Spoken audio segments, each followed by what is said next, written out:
The live start in the top corner. There you go. Hi, hello. First, let me do the commercial. Please know that CIA offers 20% off of our yearly memberships, and as well as our Brave New World Symposium that was earlier this month that shares wisdom about 2020 and beyond from 19 of our many agents all across the globe. I'm going to drop those links into the Zoom room here in a second, and then myself or someone will drop those into the Facebook chat room together. Of course, you can check out our website at any time, cosmicintelligenceagency.com. And if you are in our last session, which is I think 3 hours, starts 3 hours from now, if I've got it right, for 4 p.m. Eastern time zone right now, you can try to win one of those two. This is all part of our Solstice Online Festival. So I want to wish everyone listening the best of a solstice and this hashtag New Age of Air. I am Agent 81. My name is Demetrius Bagley, and I am reporting for broadcast. I'm really lucky today to chat with 3 Gen Z astrologers about their perspective on astrology's growing presence and acceptance in modern life, which, wow, we only have an hour, but I can definitely say just watching the last 4 years doing social media direction for one of the astro organizations, it's drastically different. I had an old a former client earlier this morning send me something about the great conjunction that's in the New York Times. I didn't get to click on it, but I'm very intrigued, and numerous other news outlets, including quite a lot of TV stations, have been covering it. Certainly there's the visual and the history and that's very different. And of course, this is like once right in the millennium sort of thing or what have you. That's very different than what it would have been 5 years ago or more. Astrology is in and seems to be coming in more.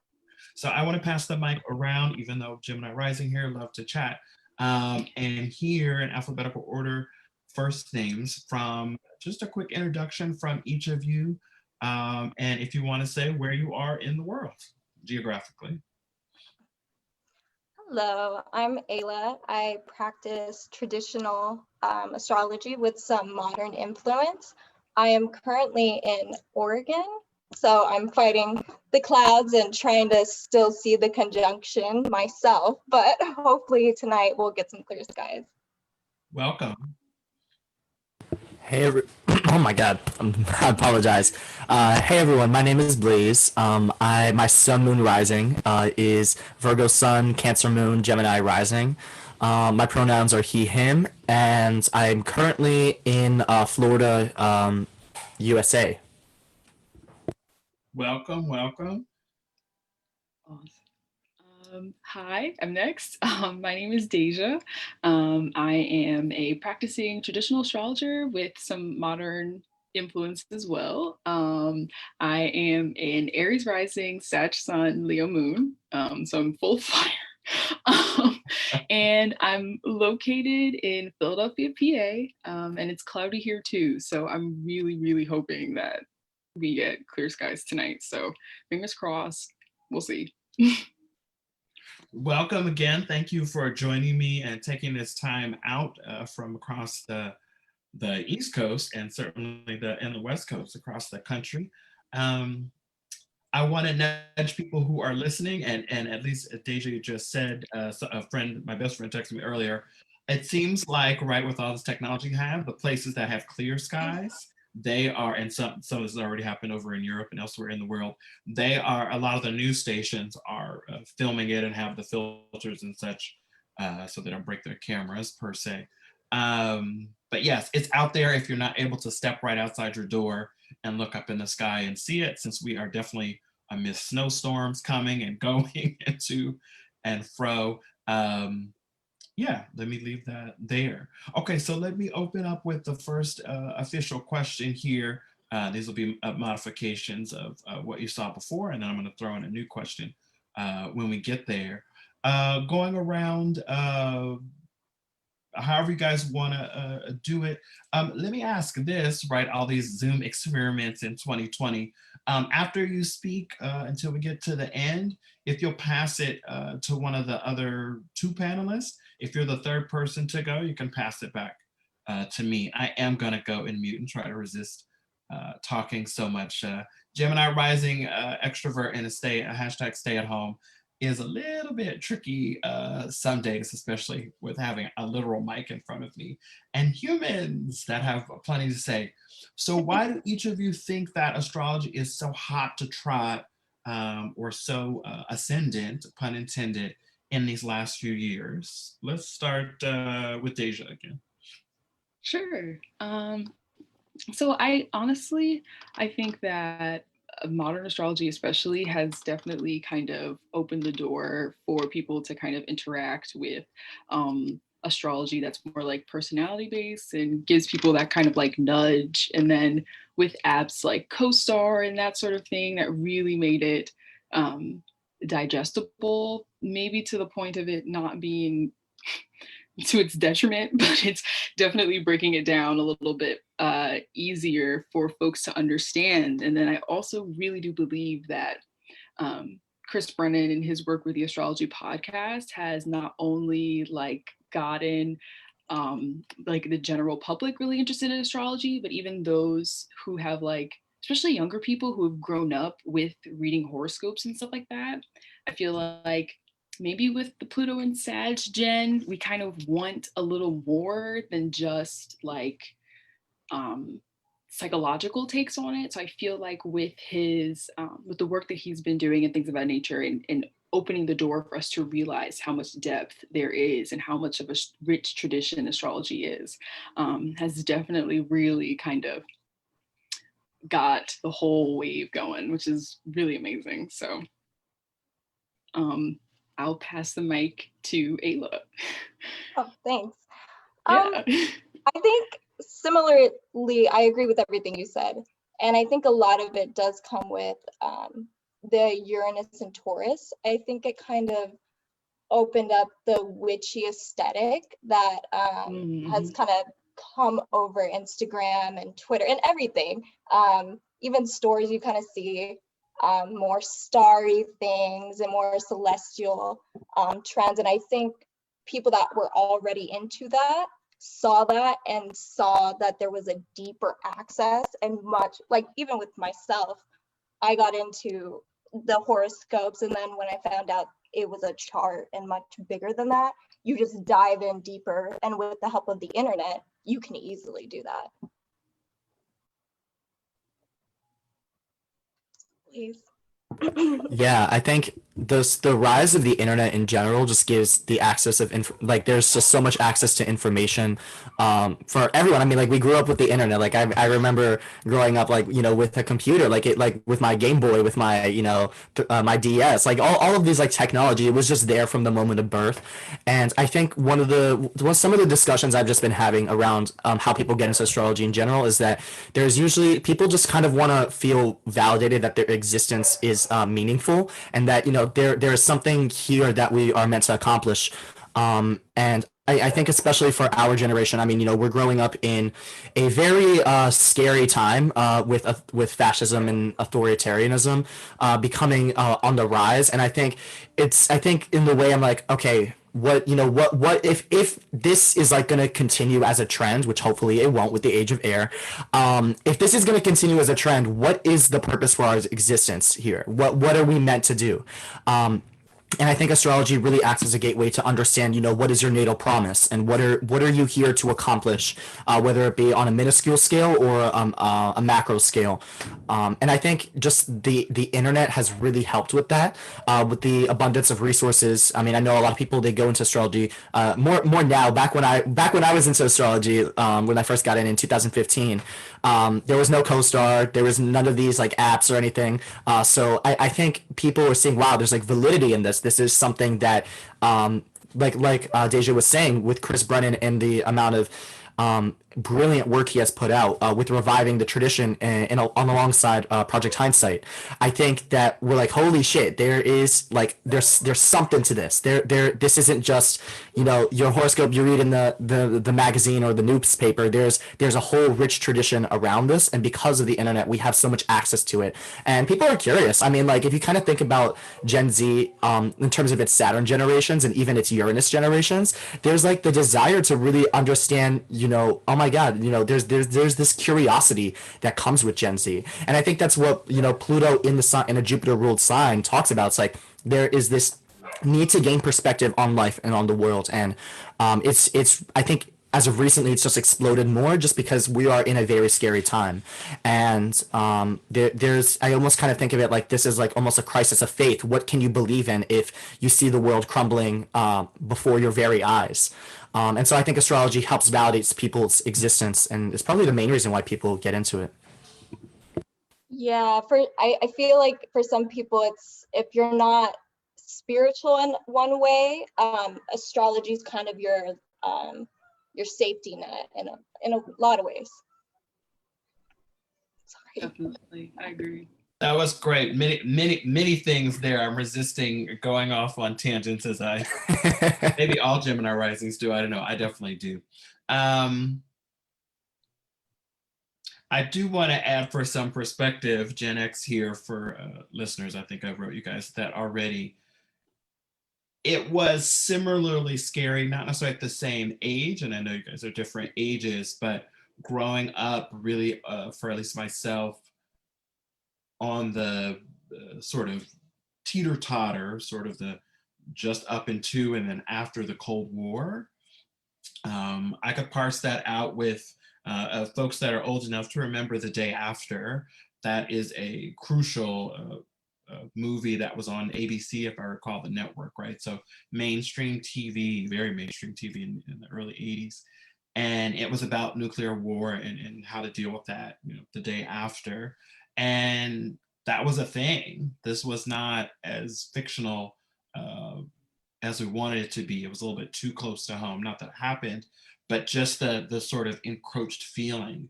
But that's the early 80s, and the end of the 80s is a whole different matter, and so is the beginning of the 90s. But again, that's definitely a tangent. What I want to say is, I think the world in some ways is always scary. And I wonder what specifically Pluto and Sag, your generation, will help us do because of that fire that you have, because the world is a lot wealthier than it was for the Pluto and Leos, AKA the boomers. I'm very curious about that. And the access that you have, or we all have, in our hands or at our fingertips, or not all of us, but many of us in the world, and even correcting it. So all of us, in fact, do have that. Let me segue right from there and say, looking at the field of astrology as a whole, not just the TikTok, right, where supposedly you guys live, Astro Twitter, where at least one of you here I know definitely does live, and social media overall, what are you seeing? What's one thing you're seeing that's shining in astrology? Maybe you all said it already with the astrology podcast brought to us from Chris Brennan, Gen Y.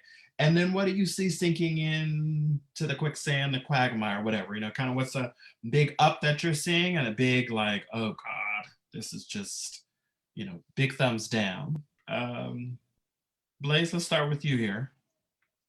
Yeah, I think what's kind of going on, I mean, just to kind of, you know, quickly touch on that question, you talked about, okay, what is Pluto Sag, like fire gonna bring? I think the way I kind of describe Pluto is just because on the atmosphere of Pluto, when it gets to the part where it's closest to the sun, Pluto is made up of ice, and when it gets to this part that's closest to the sun, that ice actually starts to melt, but it doesn't go from solid to liquid. It goes through a process of sublimation where it goes straight from one phase matter and jumps to another phase matter, so from solid straight to gas. And Pluto will then it'll have a temporary atmosphere surrounding the planet for that time it's closest to the sun because of that heat of the sun that it'll feel. And the way I kind of interpret this is that Pluto is all about bringing something up in a very intense and extreme sort of manner. And so when I think of Jupiter, I think of Pluto in the sign of Sagittarius ruled by Jupiter. I think of this as truth. I think it's like, all right, let's kind of bring what has been hidden. When I feel like one of the things I've heard from a lot of Pluto Sag people is that they were often left in the dark in a sort of way, and that they were just growing up with the internet, but there was this feeling of there's this just feeling of darkness that you kind of see with Scorpio as a sign in general. But that's kind of what I've heard. It's like, astrology has really been for Pluto Scorpio that crisis of, like I said, faith. It's like, oh my God, wow, there's like, I can escape my home. I don't have to be in these really toxic households or families. Because I know they do, like the Pluto Scorpio has this, they have this dynamic with their parents where I think it's either Pluto Virgo or Pluto Leo that they have parents within that generation. And we all know how the notorious reputation these older generations do have, and it's not to discredit them, but I think there's a lot that needs to be unpacked in the way we morally treat each other in a society, that I think because the older generations have not unpacked that to a degree where they feel it is completely necessary. Pluto Sag completely challenges that, and it's like, look, there's all this stuff that's going on, let's bring it to the surface. And I think, I know I'm going on a tangent, I'm so sorry. Anyway, let me get to that next question. So that's kind of just what I wanted to say about that. And then when I think about, what's currently in astrology right now, I think, I personally think that a lot of natal astrology, access to natal astrology, and more quality apps. Like I know Chani Nicholas just put out her new app, Chani, and it's like, yeah, this is what's currently in. We're getting more quality astrological apps, and I think the one thing that will start to rise in the future. And I know Kira Taborn talked about this, who I think is next up in being a big leader in our community. She talked about how, we're going to be shifting away from just natal astrology. I think the next thing to come into the mainstream is electional astrology, and using astrology to pick out certain times to begin auspicious events. And so I think that's kind of like what's next up. And then I think what's, kind of being deconstructed is the way we perceive astrology, specifically through BIPOC and LGBTQ people, really just making this space a lot more inclusive for other people. That way it's we're not just reading delineations that may have a cis heteronormative bias or any white bias inside of astrology. So I think that's what's I think through inclusivity, we're deconstructing the gatekeepingness of astrology to just cis white men. Yeah, I think all that's true. And I also have noticed that people are wanting more authentic content, and authenticity, definitely with the new air age that we're coming into. It's going to be more important, and I think we're going to start coming away from these very fast, rapid forms of just information that's very superficial in a lot of ways. I think people are going to want to be going more into the blog posting and the longer podcasts. I know I'm a big fan of long form information to digest. The very fast information just doesn't hold as much for me. And I think people really want to start understanding. And I think the astrology community is doing a great job in doing that. Kira, with her new community, I'm sure that is going to be a much more in-depth and personal and authentic way to learn astrology and to build a better community. Definitely. I totally agree with everything that you guys both just said. I feel like really good, rich astrologer created apps will definitely kind of become, or I hope they become more prevalent. That way people can really interact with this like authentic and rich astrology like in the palm of their hands. But I also hope with that though, that with the richness of astrology that people are kind of seeing, they also then understand the value of the information that we're giving, and then will then be more motivated to pay for astrologers for their services. So I'm hoping we're getting there as well.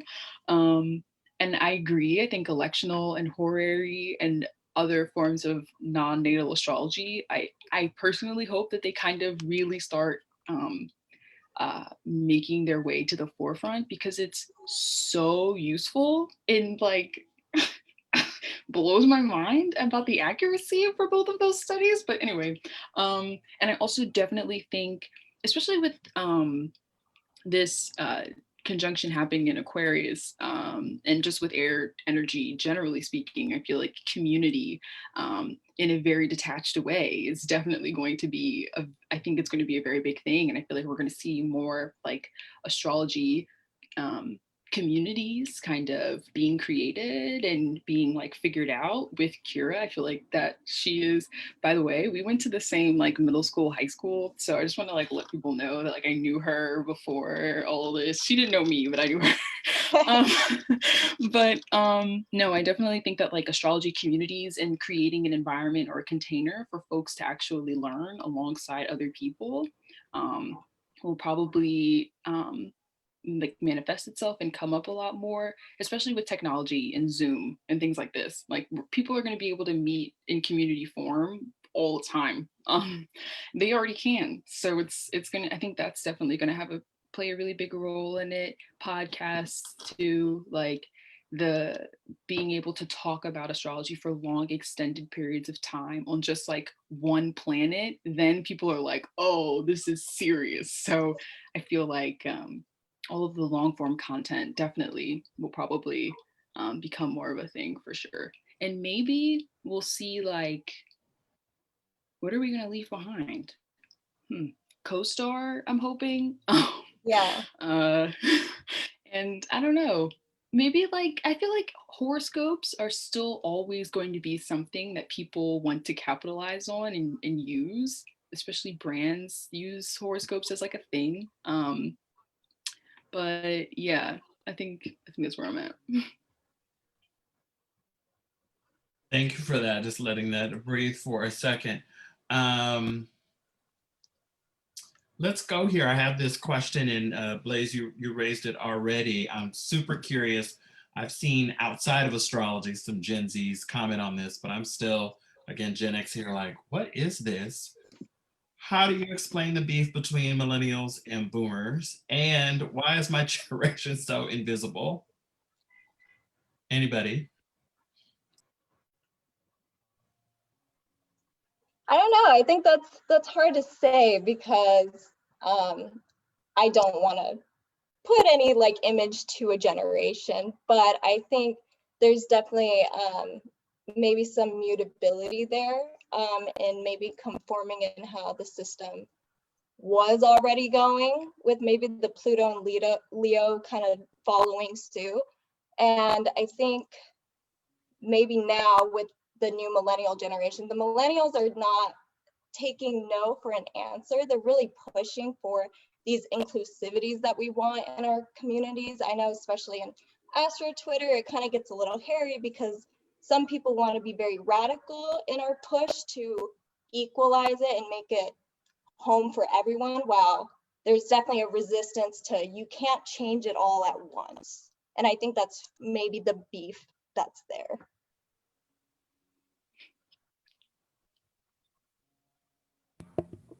I think when I think of millennials versus boomers, I think of Sun versus Mars. It's I think the presence of, like, if you kind of think about the sun and how it's planets that are within 15 degrees of the sun on either side are under the sun's beams, and there's the idea of not being seen. With I feel like Pluto in Scorpio feels like they're not seen because and I don't how do you say your name? I apologize. Alia? Ayla. Ayla, I apologize. So like Ayla said, we don't really want to put a label on one generation because it's like not everyone in this generation will act like that. However, I just can't ignore the fact that this is Pluto in the sign of the sun. And the sun is the center of the solar system. And there is this focus towards the self and towards the individuality, which can be great. I mean, it brought us modern astrology, which is modern psychological astrology.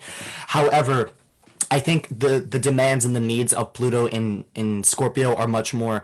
We want to have inclusivity. That way we don't feel so overlooked, because that's kind of what I think just in the relationship between the sun and Mars. And if you kind of even think about the Chaldean order of the planets, you have Saturn being the furthest planet out from just or fastest in planetary, or no, slowest in planetary speed. Then you get Jupiter, then you get Mars, and then you have the sun. So, but then you have Venus, Mercury, and then the moon. So you have, Venus and Mars on the opposite side, like on the two adjacent sides of the sun. And so there can be this feeling of feeling overlooked, or feeling like, that you are not, that their voice is not being heard, and that their demands are not being heard. And I think like the one example of just Gen Z versus Boomer, not Gen Z, Millennial versus Boomer that comes to mind is Alexandria Ocasio-Cortez versus the pretty much entire Senate. Everyone. Yeah, it's like, she's there trying to fight for what's right, because I think Scorpio is one of those signs where I often see it as there's a deep need for comfort, and there's a deep need to just stop, because this is where the moon has its depression in it. It has its fall in. The moon, Scorpio does not like to be attacked for how they feel. They don't want their feelings to be invalidated or just kind of discarded. And so I think there is the idea of like, you see that with Alexandra's just whole model. It's like, look, we're going to do a grassroots campaign. We're going to really actually push for things that'll benefit people, rather than feeling like, and to actually provide people with comfort and security, rather than just making it all about the demands of one individual or one group of individuals. So I think that's how I just kind of explain the beef. I find the beef funny, just like the beef generally. I think it definitely really does manifest, as Ayla said, on Astro Twitter as well. Within the astrology community, I feel like as the community becomes more inclusive, slash the leaders of the community are becoming more diverse and are starting to not be white people, white straight people, I feel like, whoa, I feel like I just lost my train of thought. Oh my God. Sorry, I have Mercury and Sag. So sometimes I'm like, what's happening? But no, I feel like with younger people kind of really like taking up leadership roles, I feel like it calls us to question the previous ways that astrology has been taught, how it has been interpreted, how it's been given out and distributed and things of that nature. And I feel like we've really been seeing this a lot in 2020. I don't know if it's just me, but people have really been, younger astrologers have really been like, this is wrong. Like, no, there's no way that you can try to finesse your way out of this. This was just racist, or this was just oppressive, and it's wrong, and something needs to be done about it. There is a sense of accountability kind of being introduced into our community that I feel like is long overdue. And it's also kind of encouraging in a way, because I feel like that really opens the door for Gen Z folks, with thanks to the help of millennials. Like, as we come in, it's like, it's nice to see older people who are like, no, we don't tolerate this anymore. Like, this is not okay. And so I feel like that definitely can kind of be where some of the tensions lie. But I feel like as time carries out, and as more people are getting online, and since it's so many young people online, that it's going to, over time, I think it'll be relatively, actually, I'm not sure if I can say that, but I would hope that it would become a little bit easier to kind of hold people accountable and actually hold a space within the astrology community that's like, okay, how do we vet people and the things that they're saying, and making sure that they're not taking advantage of things that are actually happening in people's lives for the sake of astrology. Being oppressive systems and things of that nature. So I think that really has a lot to do with it. I really do think it's like pushing back on oppression is where a lot of the tension lies. So, and that's their fault. But I'm gonna stop. Yeah. You can go ahead a little bit more if you need to there. Okay. I mean, I'm not gonna say that it's, I will say that I feel like it's definitely very easy for people to not check their oppressive ideas when you are constantly surrounded by people who just affirm that without questioning or pushing it back.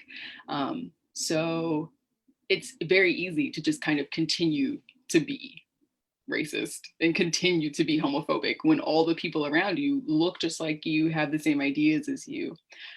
So with that, I think, but then the responsibility falls on them as well. To when people are like, hey, that wasn't cool, to be like, okay, let me sit back and reflect. And maybe I was wrong. Like, maybe I should rethink this. So yeah. Thank you for all of that. Again, just absorbing, letting it. One of the things I learned to do better, let the spaces and pauses and silences breathe, and so many different things. I want to go right from that and sort of nudge in a question and sort of meld a couple that I sent you before. Where are you calling folks in connection to astrology? And I'm purposely leaving that sort of amorphous and broad.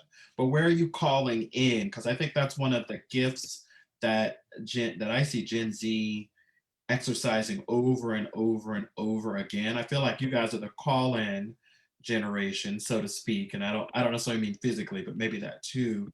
And that millennials arguably are the call out. But I think we need both, right? This doesn't wash, right? That you all three, I think, just said it in different ways. But I think we also have to look at, okay, if we're not doing this, that's the no. What is the yes? What are we moving to? What is the aim? So we're not just sort of stuck in this neither nor, in this limbo. But what would you call in, or what would you call in conjunction with astrology? Anybody? Maybe just, I mean, I think astrology really has lent us more grace with people than we maybe normally would have, especially when you dive in deep and you realize planets have maybe falls and detriments, or they all don't look the same way. And I think this is the best community to really change how we approach all these things. And I find that with Twitter, I think most people, when it comes to racist things, when it comes to things that aren't inclusive, I think people just want to be able to call out something, and maybe the person just sits and like settles in and maybe like looks at it, but also responds to it. They don't just ignore it, like, because it is an important issue. These are important things, and we do want to see acknowledgement to these issues that were coming up. And I think acknowledging is really a good base to how we start to include and come together. Yeah, I agree with that. I definitely agree. I also want to kind of bring in more just sensitivity in a way. And I feel like sensitivity is like a funky word, because I feel like that's what people were trying to do with psychological astrology. But I really like sensitivity in the sense of how we are engaging with each other, and not even just with our own selves and sitting with our own life experiences. I feel like if because I feel like a huge theme that I've been hearing this year and kind of witnessing is people using like the death of George Floyd and all of these just atrocities that have been happening in our country for the past year, and saying things and matching them up with astrological configurations. And like, while sure, at the same time, it's like, okay, one, this has been happening since America has been founded. Two, so it's not really just an isolated incident. Two, like, this isn't anything new. And I think that's really kind of what has frustrated me this year, especially because yes, the astrology does line up. Like that Uranus Saturn square, 125%. Like we're totally seeing that. But I think it's very unfair for people to kind of make it seem like this uprising is something that is just like a 2020 thing and people really haven't been chatting about it for that long, when in reality it's been something that this has been a problem for the past 400 plus years. So I feel like people coming to terms with history outside of Western history will definitely help. I feel like Western white history, because I feel like people only kind of know, like the astrological research that we do is kind of just like, okay, what's going on in the world? Oh, the last time of air, ships were used and paper was largely manufactured, et cetera, et cetera. But it's like, okay, what about like the subcultures that were existing but didn't actually have the platform to get that info out there as other white publications had at that time? Because I feel like I'm guessing that I want to introduce more like just nuanced history. And then that way it can kind of set us up for a better, more holistic and more rich look at our interpretations. And I feel like that'll also just kind of introduced when we get more astrologers of color kind of being the leaders within the field. So, yeah. Yeah, I think to piggyback off of your point, Deja, there's a certain time and a place to have an opinion about something, and I think a lot of these white astrologers haven't really examined Black history enough to be able to make these comments. It's like, you are in a position of power historically and in the present, and I think when it comes to what we're calling in for, we're calling in for people to know their place, pretty much. Know what, is this your place to speak about Black issues in relationship to astrology? Is this your place to speak about Indigenous issues in relationship to astrology? LGBTQ issues? I think there needs to be I think people see this as divisive, but I think it's more courteous and respectful when you know what your place is and you're willing to say, oh, yeah, I'm ignorant to this. And so I'm going to kind of just shut up, listen for a little bit, and educate my peers in the process of listening and the process of receiving information. And I think that's what Pluto Sag is calling in to do. It's like, look, you don't know everything. You don't know specifically like for older generations. I mean, I know a lot of older generations have a lot of experience in terms of their age, but I think there is the one thing I always kind of say is that your experience is just your experience.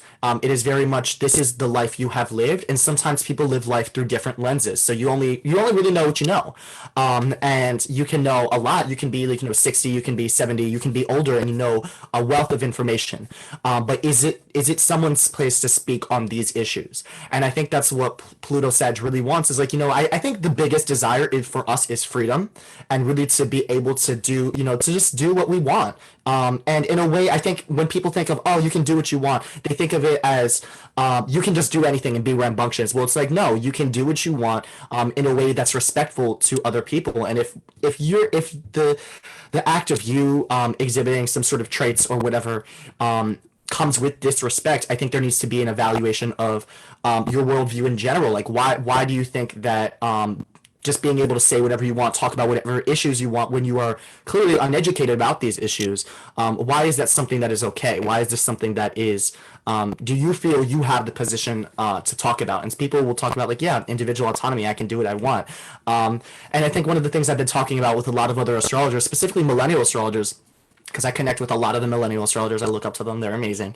And some of the discussions that have been happening is like, we want to create a space in astrology to where these comments that and these perspectives that are heavily rooted in oppression are intolerable in this community, and that we are able to just be ourselves and be respectful at the same time, because both of those can coexist. And like I said, if you being yourself means you are disrespectful, I think there needs to be a personality check that comes with that, because I don't think anyone wants to be disrespected. I don't think anyone wants to disrespect. I think at the end of the day, we are all human. We're gonna make mistakes, but with that, I think it's the willingness to accept that you've made a mistake when you do it, and to also further educate yourself and be willing to, just kind of recondition the way you think about the world. I think it's so important for as we continue to move forward into the age of air. What does community look like? You can't have a community that is attacking people, because that's just a war. We don't want that. We want people to feel inclusive, and I think just the fact that at least the first half of Gen Z has Uranus and Aquarius, there's this radical push towards community and towards inclusivity. And then I think with Uranus and Pisces for the later half from 2003 to 2008, and what I've kind of seen is that there's the push towards expression and creativity, because it's, they have that Uranus Pluto square going on, like by whole sign at least in their chart. And I think it is, I just think if you want to build community, you have to be willing to set those, like, say, like, look, this is inappropriate, you are not in a position to talk about it. I think people should just listen. Like, if you really want, like, I just don't get the hesitant and the pushback against people telling you the way you're behaving is harmful. And I don't understand why people think that they can just get away with this stuff, and just continue to perpetuate this behavior, because people will think that they're not doing anything wrong, but like I said earlier, you only know what you know. And so it's really good to broaden your yeah, exactly. There's complacency, there's comfortability with this. And I think we're talking about a fixed Pluto here, as opposed to mutable Pluto. There can be this deep-seated fixity in some of these generations, and I think it's like, come on, let's loosen up a little bit. Let's take a look around and pan out. Like, I think of, like, whenever I talk about Sagittarius, I'm like, this is like a camera. You can have a macro shot, or not a macro, a micro shot, where you look at like something on a microscope. But Jupiter is very much about, zooming out and seeing more perspectives other than your own. And so I think that's what we call in for Pluto and Sag. Just like, look, there is more to life than just what you know. Amen. Preach it, y'all. I'm learning a lot and hearing and connecting dots that need to be connected for me. In many ways. Deja, one of the things that I keep coming back to for before 2020, and more so, experiencing 2020, the decade that's been crunched into a year or whatever it is, right? Is the word came into the year thinking about is, how am I going to be more compassionate in my different roles, right? And the multifacetedness, and that has been challenged at a good few points, if not many points this year. And then some of what you just said, Blaze, took me to the whole debate, which I think is happening elsewhere in the world, for sure in Sweden and Poland, and obviously here at home in the US, and those folks who do and don't wear them. And there's a lot going on there, and I don't know the half of it, and I'm not sure I want to wade all the way into that at all. But I am grappling with how that relates to what all of you said in some different ways, I think, just in this last round of question. How are we going to have community if we don't have some sort of comprehension about where you're at and where I'm at? Oh, and this thing is deadly, and COVID-19, and invisible, and it's very catchy, and it seems to have, now I just read the other day, 21.6 feet indoors, or longer, sort of, whatever that gesture is, hook, grab, or whatever, particularly in restaurants, but not only there, right? This disease can kill other people, and we won't even necessarily know that we have it, or we might know we have it, and we're still kind of out here. And certainly there are other diseases and viruses that do that, without going off fully on that tangent. But yeah, a lot of questions there for me about what does that look like going forward into hashtag New Age of Air.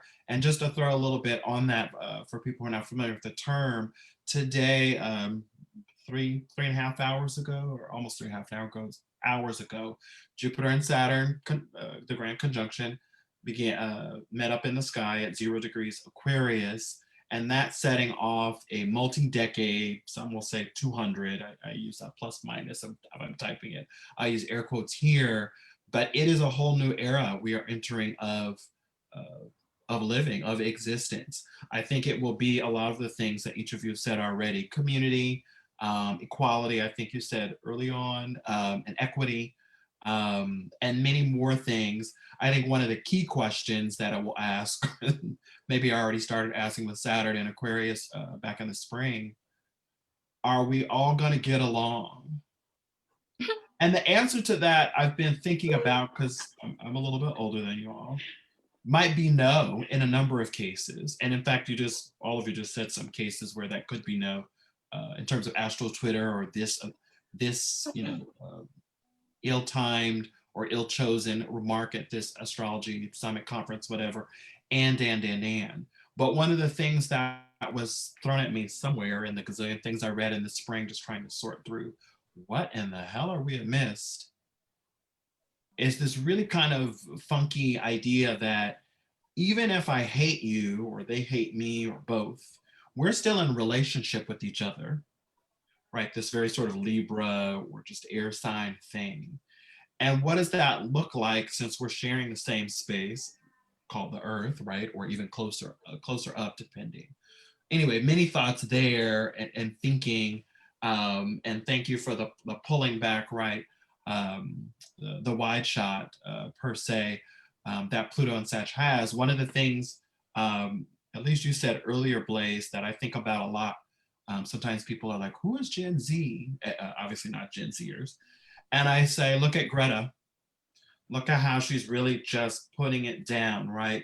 Let's have logic, let's have evenness, and that, not vehemence, that's really that drive, very sort of focused, I don't know if I'll call it elemental, but I also see that fire of just staying at it. I think she has a bunch of Capricorn on her chart, if I recall correctly. Sun in Capricorn, if I'm not mistaken, and I want to say 3 other planets, if not more.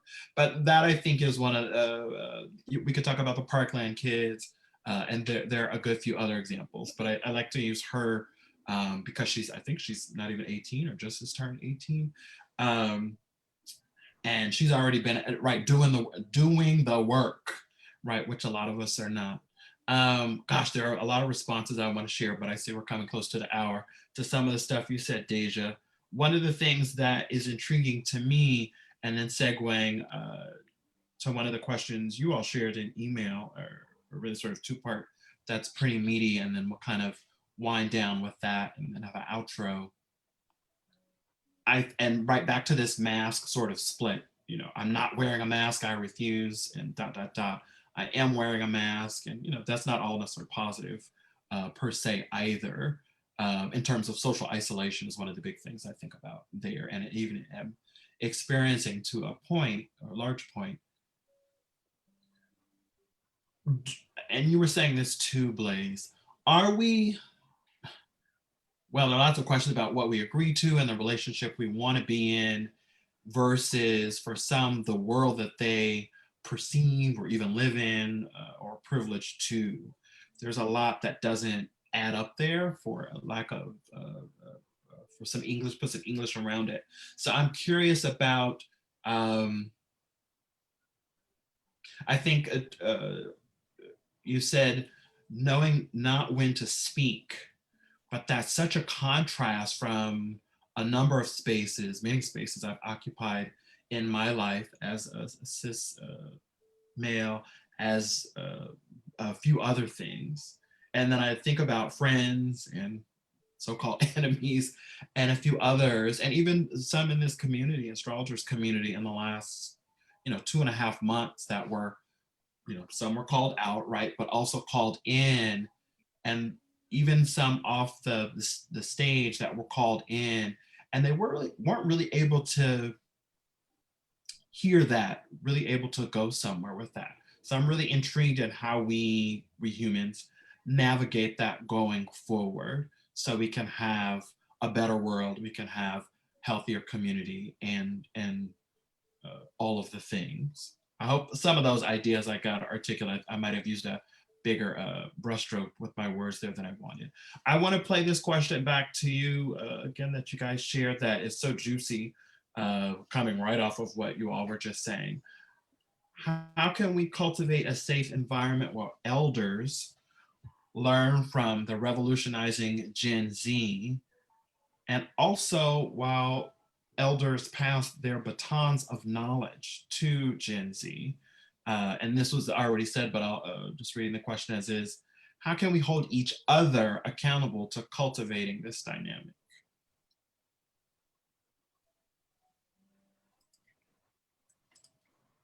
So I think we all respect our elders, and we all are very gracious for all the information that they have given us, all the free access that we have.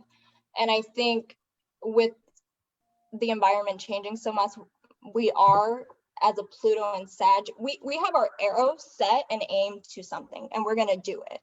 So we're gonna have to maybe be mutable on this end and maybe accommodate and still hold space for them to learn, but still be very firm in our boundaries of what we want.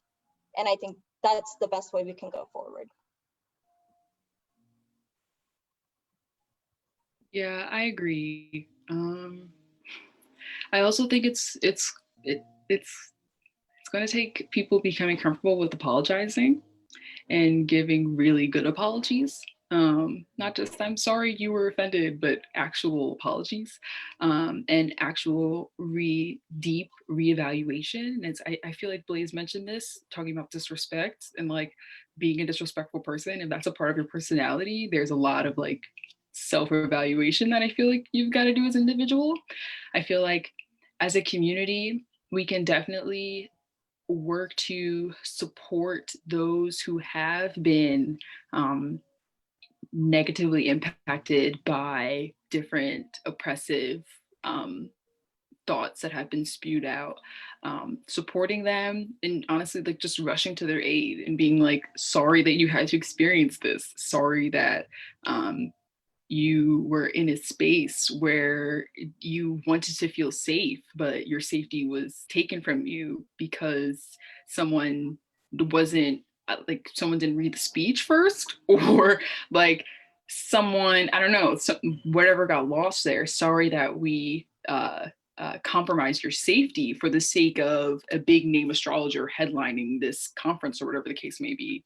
And I feel like apologizing to the victim and then kind of rethinking how we then handle those who have kind of perpetuated these isms, really saying like, okay, like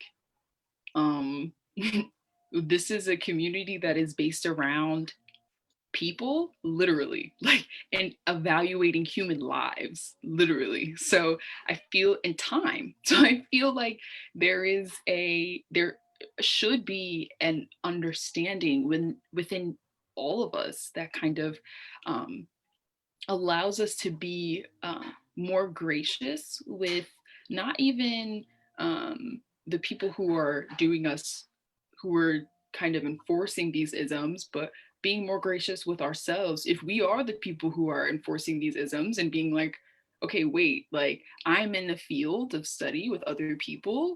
We're in the business of studying folks. So maybe I should, honor and respect the role that I have within a community and say, okay, like I care about people and I want to kind of make sure that like the practice I'm establishing, the words and the work that I'm putting out adheres to those values, is definitely going to be very crucial.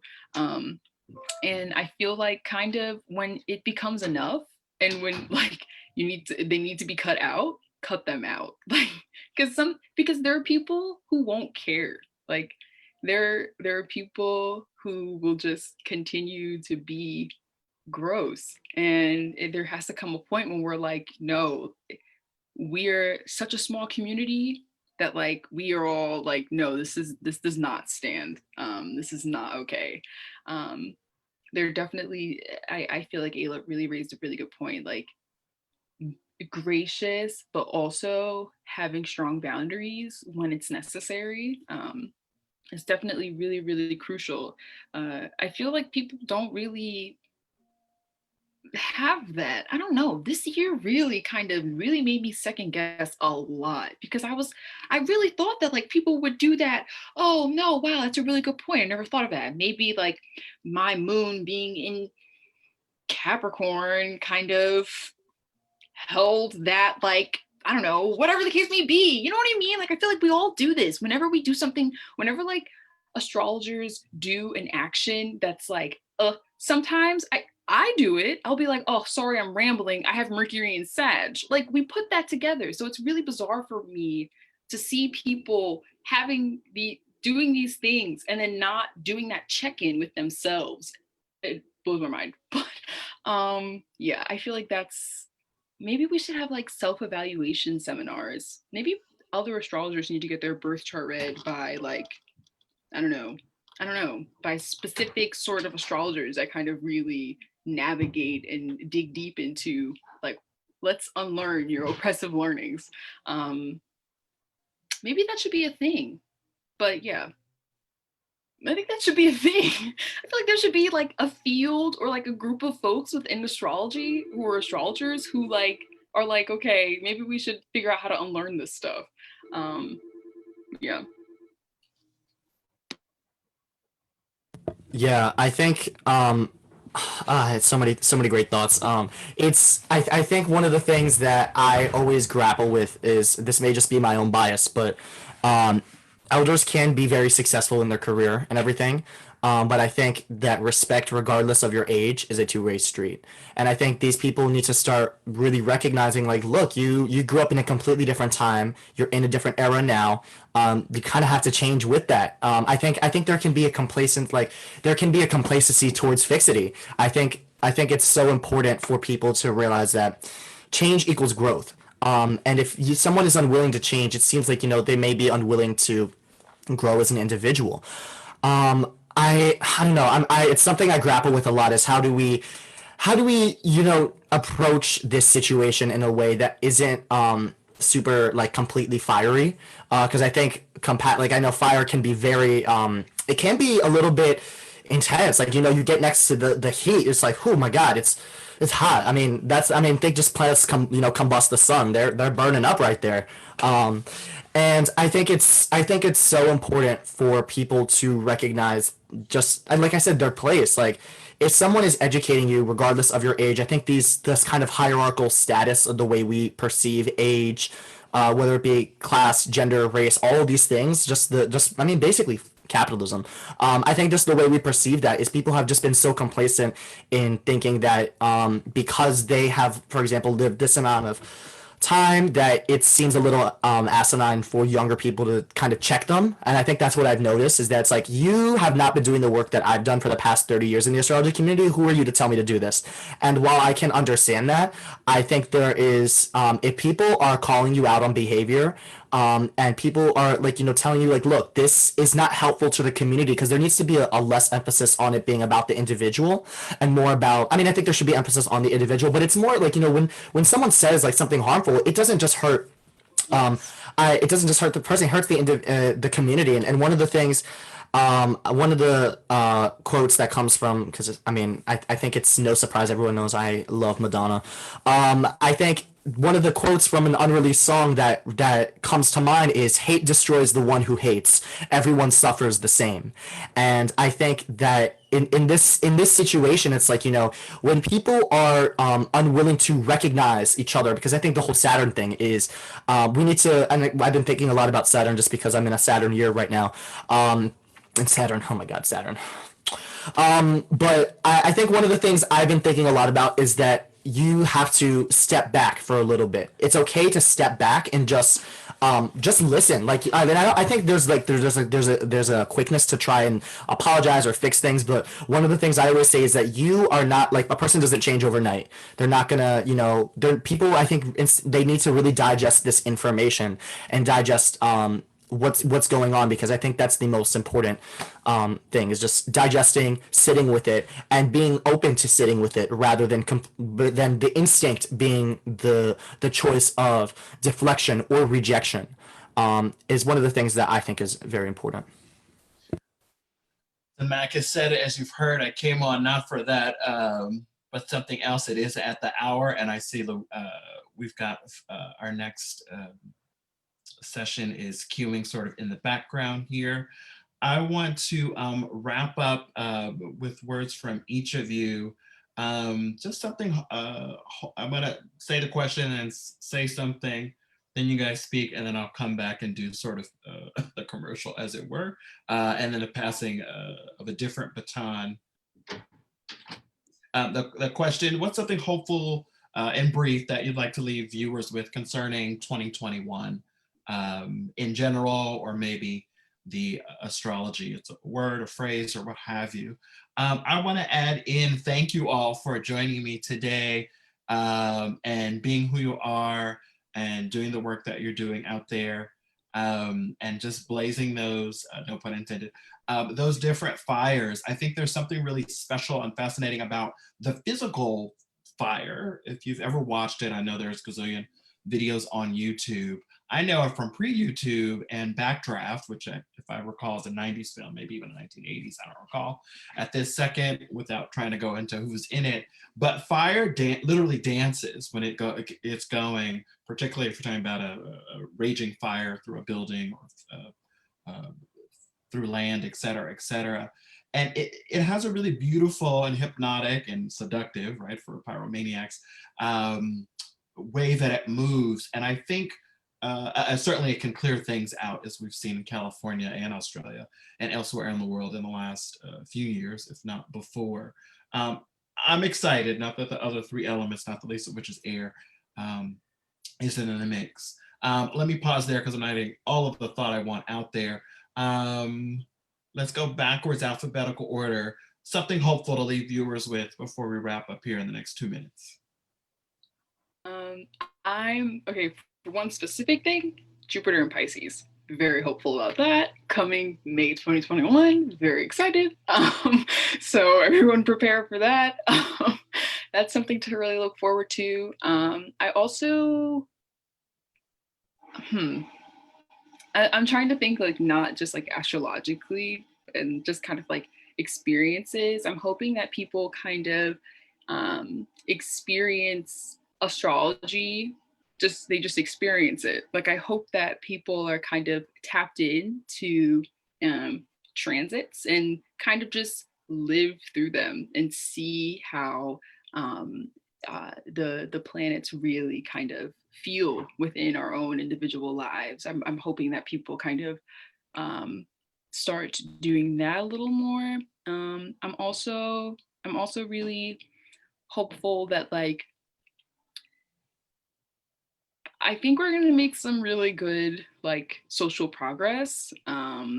Even if the progress isn't actually made, I think that people are really going to start thinking this year and really start questioning reality and really trying to formulate their own opinions about things with the era of air.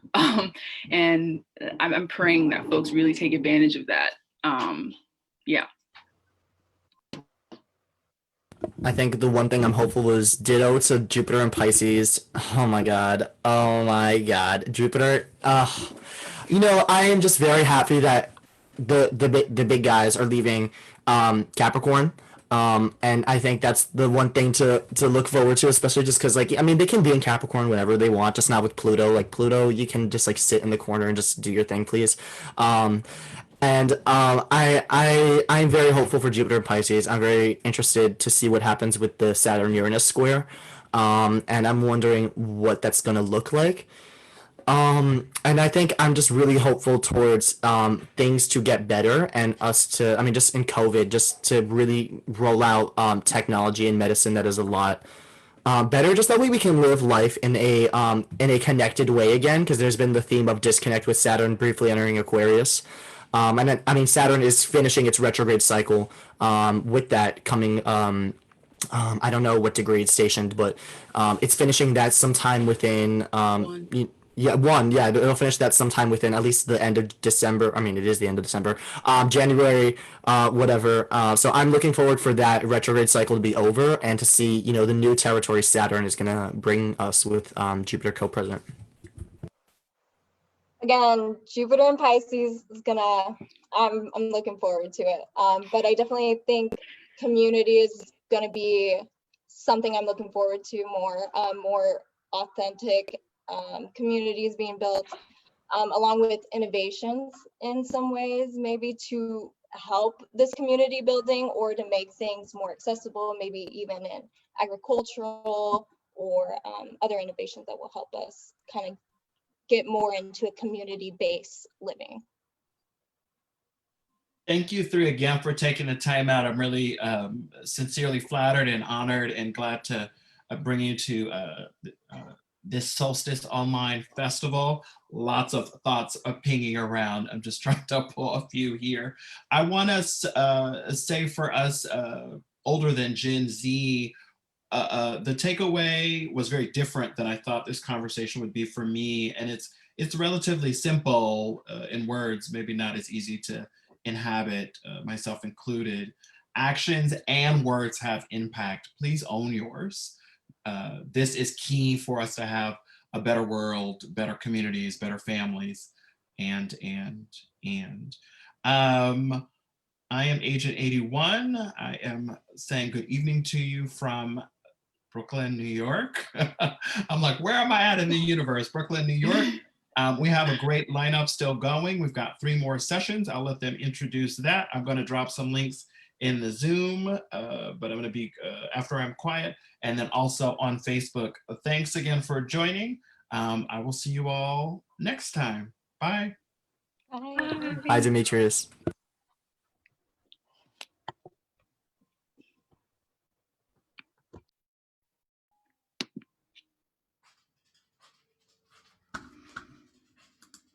Okay. Well, hello everybody. I am, oh, there we go. Oh, the gallery view, that's better. Okay, I am Louise Edington. I am Agent 555 or 555 for the Cosmic Intelligence Agency. And happy solstice to you all and happy great conjunction. And before I get started, I'm just going to do a little bit of a couple of things to mention. CIA, the Cosmic Intelligence Agency, has a 20% off sale incentive for yearly membership and for Brave New World, as there is plenty for all astro peeps there. Okay, Brave New World is the symposium. And I think Demetrius is actually putting those links in the chat as I announce them, and I'll announce them again at the end, and I'll share the links also. So today, to celebrate this solstice and the great conjunction and the great mutation, I have with me Melanie Fortuna from Canada. And she and I are just going to chat a little bit about the 2020 aspects and transits coming up and what we see happening, really. So I have a couple of slides just to show you, just to give some idea of dates. Then some other presenters may have talked about some of this, but I'm sure not everybody's on for 24 hours. So quickly share my screen and go into presenter mode. All right. So I am the Cosmic Owl, by the way. Cosmic Owl Astrology is my business. And we start today with the Great Mutation at 0 degrees and 29 minutes of Aquarius, which is also on the first quarter moon. The moon is about to go into Aries this afternoon. And we've got a first quarter moon. So we've got a lot at 0 degrees. And that's kind of launching the year. And Melanie and I will just kind of talk over that a little bit and see where we see that's going. But we also, one thing I've, and I think Julia, the founder of Cosmic Intelligence Agency, has talked about this at length. I wanted to talk about entering the Draconic Bowl right at the end of the year as well, which means that all the main planets will be on one side of the lunar nodes, all trapped, confined, locked down, if you like, on one side of the lunar nodes. And this actually happened earlier in the year, and actually coincided with a lot of the main lockdowns around the world for COVID. So it's my opinion that we're going to enter another period of that where we at least feel locked down. And we don't leave the Draconic Bowl till March the 26th. So the first 3 months of 2021 have that kind of flavor. Okay. Now, I'm not going to go through each of these, but, there's some key dates there. Anybody that wants to take a screenshot, go ahead and take a screenshot if you want the key dates. We've got the main aspects highlighted there. The biggest one probably is the Saturn square Uranus that happens 3 times throughout the year. I caught the tail end of the previous presentation, and they talked about being excited about Jupiter entering Pisces. That happens in May the 13th, as you can see. But Jupiter does retrograde back into Aquarius and does not re-enter Pisces till the very end of the year. So it actually doesn't spend that much time in Pisces in 2021, but we'll talk about all of that. And there's the eclipses. The eclipses by the end of the year start to shift into Taurus and Scorpio. So we'll be finishing up the time in Sagittarius and Gemini. So we'll talk about that. So the main planet ruling the year, from my opinion, is Uranus, and we can talk about some of those themes. Liberation is one of my words for 2021, but also disruption, change, revolution. Adaptation. Oh, sorry? Adaptation also. Adaptation is another one. Yeah, you bring in any other words you like, Melanie.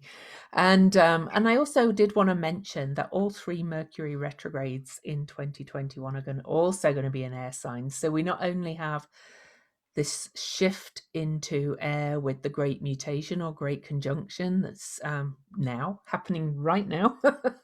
We also have Mercury retrogrades all in air. So it's a very different flavor year to what we're coming out of. And Eris is also very prevalent or highlighted in the year, and she's one of my favorites. I see her as a good trouble, necessary chaos.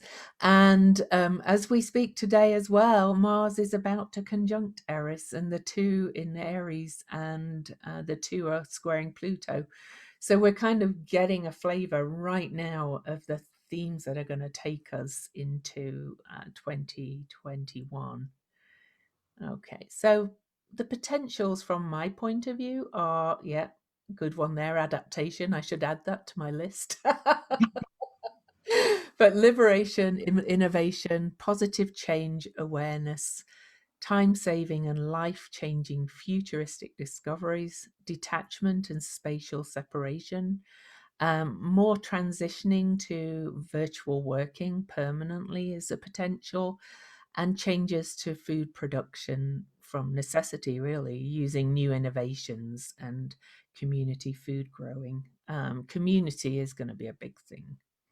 So I'm going to come out of the slides and stop the share, and Mel and I are just going to talk. Oh, hi, Chrissy. Hello. Hi, Roberta. Everybody's saying hello. So, Melanie, what kind of feeling do you have about the year? Really excited about it, but at the same time, I'm very cautious. I think it's a big transition from air from earth to air. Excuse me. And I know everybody's excited about this also, but I think that changes come very slowly. Changes are hard also. so I think we're going to be patient with ourselves, with the world, and with enlightenment. It doesn't come, overnight. So everybody's talking about the age of Aquarius because we're entering Aquarius, but it's the first baby steps into it, but it's not exactly it, and we're going to have to wait a little bit. I agree. I know people want hope, and of course there is hope. There's going to be Of course. a big change. But I agree. We have to remember that Saturn is going to be in Aquarius for quite a long time, and Saturn is Father Time, or is time, or and Saturn slows things down and puts brakes on as well, and puts blocks and limitations. So I like the mix of caution that you say, and also the idea that there is going to be rapid change, and I think there is going to, but I think some of the rapid change we're not necessarily going to be that happy about either. No, exactly. I'm always been afraid of AI. I'm always been afraid of too much technology, and I know I can feel that's where we're going. So I myself will have to adapt to it. That is for sure, but I'm not the only one. I know a lot of people who are not too crazy about having so much technology, but that's the way to go. That's where we're going, slowly but surely. It is, and it's kind of funny. Melanie's a Scorpio, and I'm a Sagittarius, so I'm like, "Yay, let's go for it!" And I Melanie's, know. let's slow down. And it's funny. I do my weirdly magical podcast with my friend Jen, and one of my reviewers accused me of pushing the transhuman agenda because I just see it coming. It doesn't mean I'm pushing it. It doesn't mean. And I agree, absolutely. I see it coming, and I'm in the process of accepting it. But at the same time, I think it's necessary too. But we have to acknowledge that we're the last generation. We are the last Earth generation, Earth element generation. We are the last generation before the internet. I see ourselves as we're passing the flame, we're passing the torch and to the next generation, and the next generation is going to be very different, live in a world that is different from what we were born into. I love that I love that she says "we" when I'm so much older than she is. Yeah. I've always feel older, that's why. But that's true though. I was born in 76. There was no internet, so, and everybody all the souls that are born now are born within this new world. They will be born in this new world for sure. Well, my daughters were born in 1997 and 2000, and we just got the internet when I was pregnant with my eldest. So, yeah, back there in 97. So, yeah, I see what you're saying. And I loved what you say about the age of Aquarius, because you know as well as I do that astrologers love to argue. Let's argue. Not you and I mean, Jen. No, I don't think so. Yeah. And there's been so much back and forth about this age of Aquarius thing going on in a lot of Facebook groups, particularly right now. And some people think the age of Aquarius began when Uranus was discovered. Then we had all the other discoveries since, all the dwarf planets and the asteroids, starting with Ceres in 1801. And now we've got this conjunction at 0 Aquarius. And then on December the 7th, 2024, we've got Venus, Ceres, and Pluto all conjunct at 0 Aquarius. Now, my opinion, and this applies to all cycles, is that the age of Aquarius is a gradual bringing in, like you said. I agree. Yeah. And like the Earth switching to the air element as we are now. We had one conjunction three actually, in Libra in 1881 in Libra. So we've had over a 40-year shift from Earth to air. We've been kind of in that in-between state. So all of us born now we're kind of in this liminal in-between place where we're all kind of moving from age and element into new age and element, but they both happen to be air. So it's kind of exciting. It's what a time to be alive, right? Exactly. And I remember someone told me once ago that he thought that the age of Aquarius began when we started to have airplanes. So, there's, I think also that it takes generations to move into new territories, whether it's with the elements or ages, of course. But I think we're starting to feel it more and more. It's really in our lives. What you mentioned, that we'll be working from home and all of that. It's so curious working on computers. Me myself, I've made this change in my life recently, so I'm always in front of the computer now. It's very new for me. Yeah. But that's where we're going. But what also I find interesting, I heard someone talking about this today.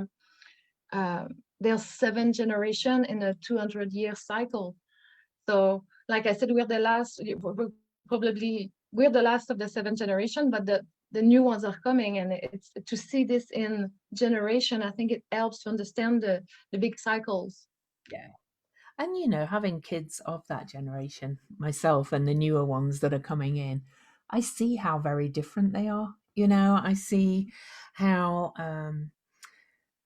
well, my children anyway, and their friends, they're very kind of, they're very accepting. They're very, they're not, they're both female, but they're quite gender fluid. They have a lot of friends that are kind of along the spectrum of fluidity. They're also, both my children are actually on the spectrum as well. One's high functioning autistic and one is ADHD. And that's becoming more prevalent now, the non-neurotypical. And I think that's very Aquarian to my mind also. This range of neurodivergence, really. In fact, when I get round to it, I'm going to write an article about kind of the rise of the divergence. I read the book series, Divergent, when my kids were teenagers, and that's what's coming. These what are considered divergent people now, I think, more and more. Yes, and for some reason, I've also little kids on the spectrum in the family also, and their ability to not be overwhelmed by some things, but be really focused on others. And maybe maybe it's needed in the future. Maybe that kind of way of being is needed.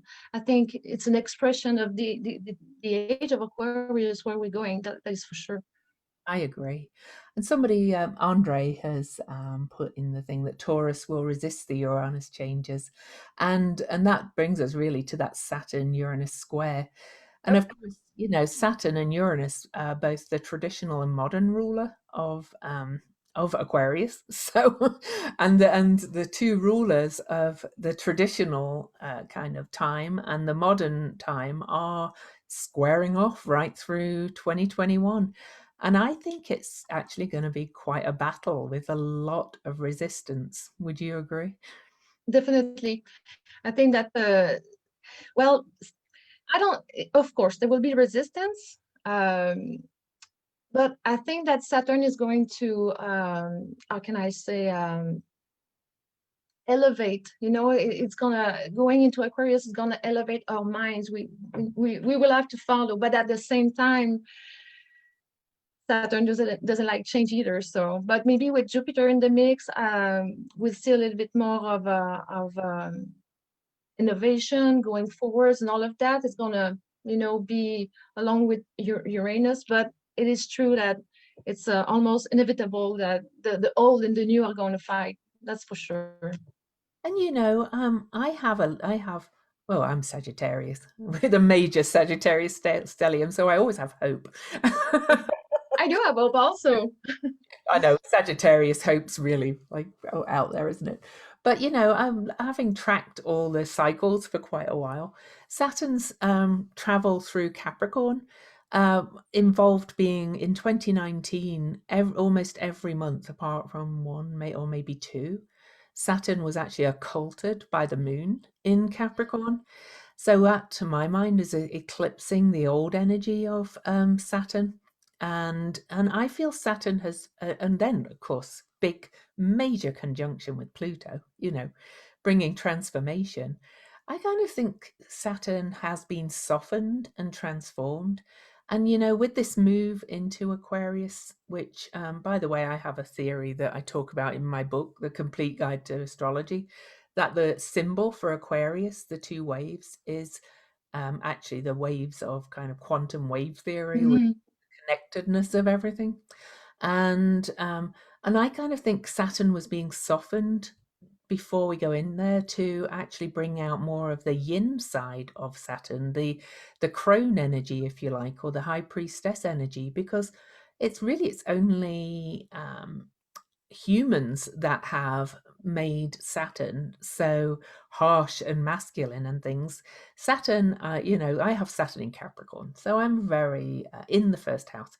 So I'm very, I'm very, Saturnian. yes. But Saturn is about mastery too, and about kind of the gentle hand of parenting. It's not always the harsh parenting that we kind of ascribe to him. Would you or her? What do I you think? totally agree. Yeah. I think that we need limits. If you don't have limits, you're lost. So limits are absolutely necessary, and that's the job of Saturn. Mhm. And it's the limit of life itself. I also see Saturn as kind of the death doula, you know, and it's the Yeah. white death, you know. So I you know, a lot of I see a lot of, well, Saturn, you know, is stronger in Aquarius, so Saturn's going to win out over Uranus. But I'm not so sure. I I'm think not sure. I'm not sure either. and I don't think there is winning. I think the key to square aspects, like a square to from Saturn to Uranus, is integration of the energies, of the innovation, and bringing the wisdom of the past and the traditional into the modern in a very new way. That's how I've always looked at these things. Yeah. Yeah, and I think that Saturn and Jupiter and Aquarius will bring us to think of, outside the box also. Yeah. To, you know, to start thinking in new ways and trying to envision the future in new ways also. That's absolutely necessary if we are to go on, you know, because with the Saturn and Uranus, especially Uranus and Taurus, for me, climate change is really important to me. It's a cause that is very close to my heart, and COVID has eclipsed that. You know, before COVID was there, there was a momentum. There was the big fires and devastating fires in Australia, fires in California, fires everywhere, floods. You know, I think that the 17 in the past 20 years, we had the 17 most the hottest years ever. So sooner or later we are going to have to face it and take care of it. And I'm not sure we're still there yet. I think that Uranus in Taurus is gonna shake us up a lot more. I think we are going to see a lot more devastation, unfortunately, before it will take Chiron to enter Taurus for us to start really realizing the healing that needs to be done. Yeah. But I think that it's going to be something between Saturn and Uranus also. I think that all those catastrophes in the world are going to, you know, be very, we're going to feel them more and more, that's for sure. I agree, but you know, I think also they will wake people up a lot more. Yeah, I think they are absolutely necessary to our evolution right now. Yeah, and you know, I think there's certainly probably going to be a lot more kind of earthquakes, and of course, you know, bang on cue for the conjunction today. Kilauea erupted in Hawaii, so Exactly, right on time. oh yeah, you can't make this stuff up. So I'm just reading the comments because your sister-in-law's here. Hi, Claudia. Hi, Claudia. And Andre says if Saturn gets too patriarchal and tries to force changes on populations, it will bring more resistance. I agree. I Yeah, agree too. but of course that you know, that dictatorship can go kind of both ways too. So you know, there's different forms of control. Mm. You know, so who knows quite which way that one's going to come out. But yeah, the patriarchy is definitely being taken down, so to speak. That's not to mean we're going to have a matriarchy. I think we're I don't think that, no, I don't think that's the solution. I no. think that, equality is the solution. Yeah, and kind of circles rather than hierarchical leadership and councils and things like that. But again, we're not going to get those all in 2021 by any means. So we'll keep rabbiting on because we've got another 30 minutes. But, I'd love, this is meant to be a celebration and a festival. It's not really kind of a presentation by us. So please ask questions, or if anybody wants to come on and chat with us, I know I'd be happy. Would you, Melanie, too? Of course, yes. We welcome other people's ideas, everybody's thoughts. But yeah, Aquarian decentralization, I definitely see that kind of happening. And things like, I can't remember the name of the gardening that you do it. You can garden now upwards, in towers and things like that. People are going to be creating gardens in very small spaces, I think, making use of the space. This hydroponics that uses very little water. I can see things like that really developing. Roof gardens, yes. Yeah, potentially, absolutely. And community. This North Node in Gemini, we have the North Node in Gemini for quite a while longer. I've witnessed community gardens growing, springing up everywhere. And people, it's almost like the victory gardens in the war. People are starting to grow their own organic food and come together. And I'd love to do it with my garden, but I'm not a gardener, and and B, I want somebody to come and do it for me, and I will cook the food, and you can take off the produce. But I can see people starting to do that. I actually had an idea with all this coming before the North Node was in Gemini, and yeah, Roberta, I'll talk to that a little bit in a minute.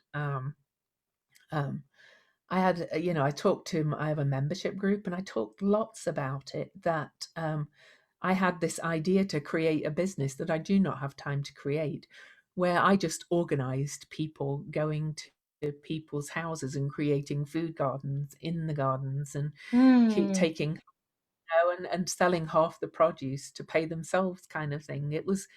I think there's going to be That's a things like brilliant that. idea. I know it's a brilliant idea. I haven't got the wherewithal to do it though. So if somebody else want to do it, anybody? Do it. I've got the ideas, but I don't have the time, and I don't have the gardening knowledge. But there was a question about Bitcoin. Would you like to address that? Well, Roberta first asked about the Vesta Virgo Grand Cross. So right now, in fact, yesterday, Vesta exactly opposed Neptune in Pisces. So Vesta's in Virgo, and the opposition is squaring the lunar nodes. And this is going to take us into 2021, this mutable Grand Cross. And clearly it's a mutable Grand Cross, so that's huge change. Neptune in Pisces is really about dissolution, if you like, and dissolving and letting go. And Vesta in Virgo is very much about I can't remember the word.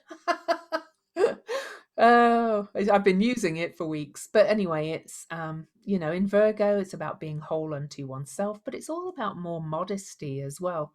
And what's the word when you're devotion? That's what the word I was thinking of, devotion. Virgo's Vesta is very much about devotion. And I think we're being shifted into being devoted more to this connection and letting go of those old laws and rules, the South Node in Sagittarius, of letting go of thinking we know everything for a start. Yeah, we'll talk about the Bitcoin in a minute. We've got 2 questions.